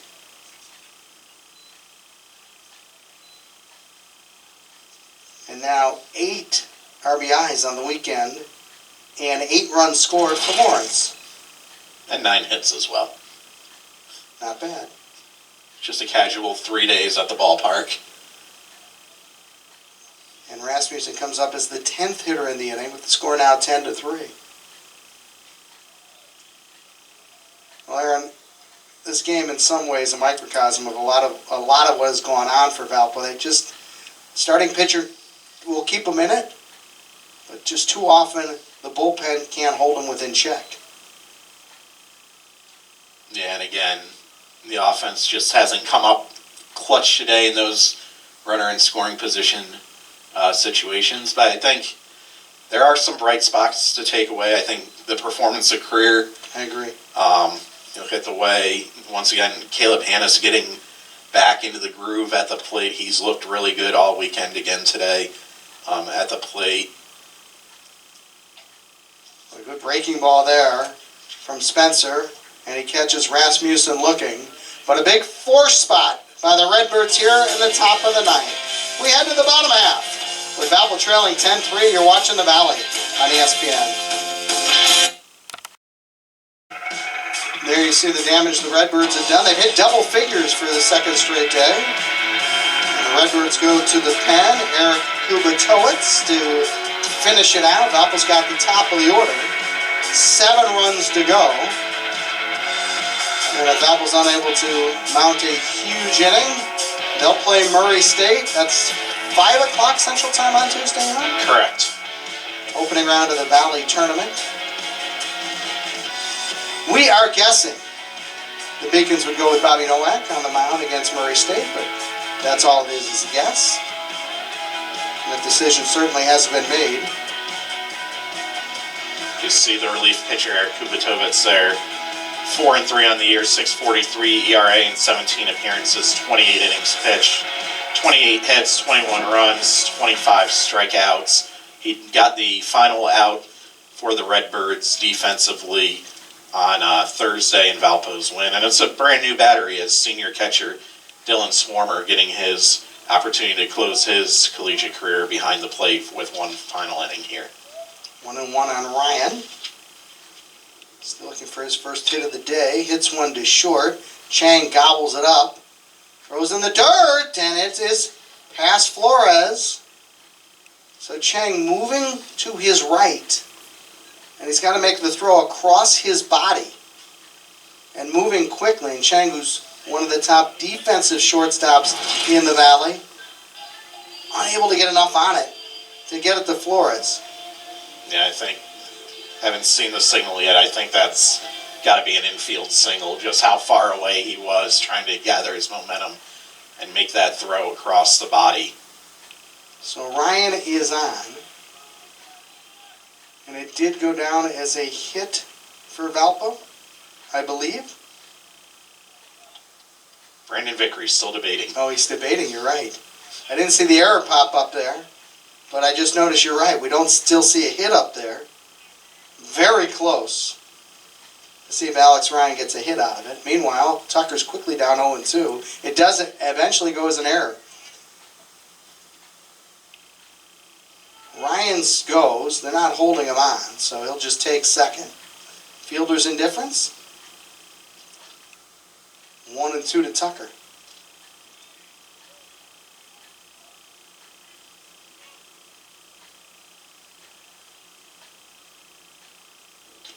Breaking balls outside.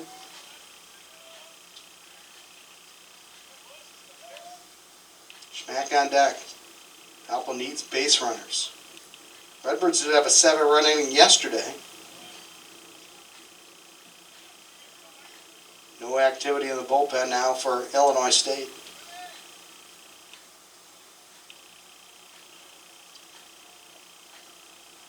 Final regular season game for both teams. Final game overall for the Redbirds, and Tucker goes down swinging. Both teams with the bulk of their rosters coming back next year.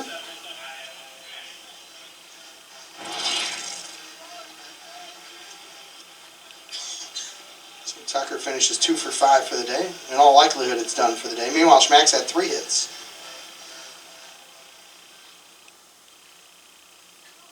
Stolen base as well. Still looking, though, to drive a run in. He has scored one, but hasn't driven in any, despite being 3 for 4 on the day with 2 doubles. Nice swing and a miss of that breaking ball. That was well outside the strike zone. Very rarely does he expand like that, but he's anxious. It's a 7-run game in the ninth. He's thinking he'll see a strike here. Now it's down.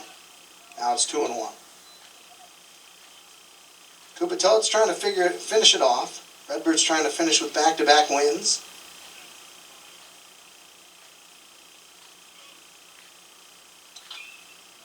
Schmack hits this one foul to the right, not a play. Count is 2-2. With the 3 hits today, Kyle Schmack up to .317 on the year. On base percentage of .462. He checks this one up with the ball breaking well outside the strike zone. Make is on deck, counts full.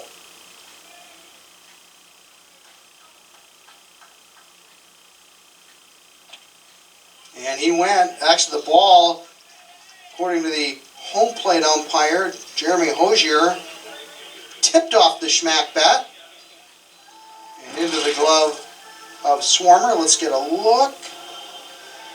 I think that's a strike anyway, Aaron. Yeah, I think he didn't point to the bat. Oh, yeah, he did. He made the tip signal. But yeah, I thought it was a strike anyway. 2 down for Maka. Last chance for the Beacons here today before they head out for Terre Haute. Maka's trying to get his first hit of the day. Hits it in the air to left. Moving over Pasella. He's got a play on it, and that will do it. So Maka flies out. The Redbird pitchers did an outstanding job on Maka all day long. And a lot of clutch hitting from Illinois State, where Valpo came up empty, and a lot of runners in scoring position opportunities. And they fall here by the final of 10-3. And that means that Valpo definitely will play Aaron Murray State in the opening round of the tournament. Correct. 5 o'clock Central Time on Tuesday afternoon. The Beacons and the Racers down in Terre Haute. All those games of that tournament will be on ESPN+. But yeah, like you mentioned, the runners in scoring position today tell. Pitched just 1 inning, and I think McCluskey threw a little over 70 pitches. Those are the key guys you're going to use.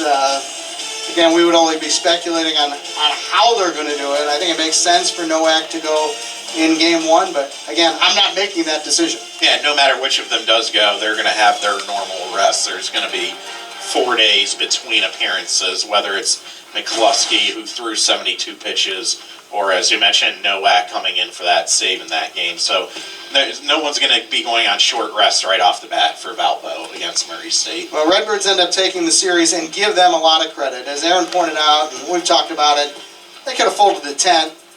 They lost in the opener. Their season technically over, playing 2 games where you're playing out the string, and they came and scored 30 runs in those 2 games, finishing up with a 10 spot here today.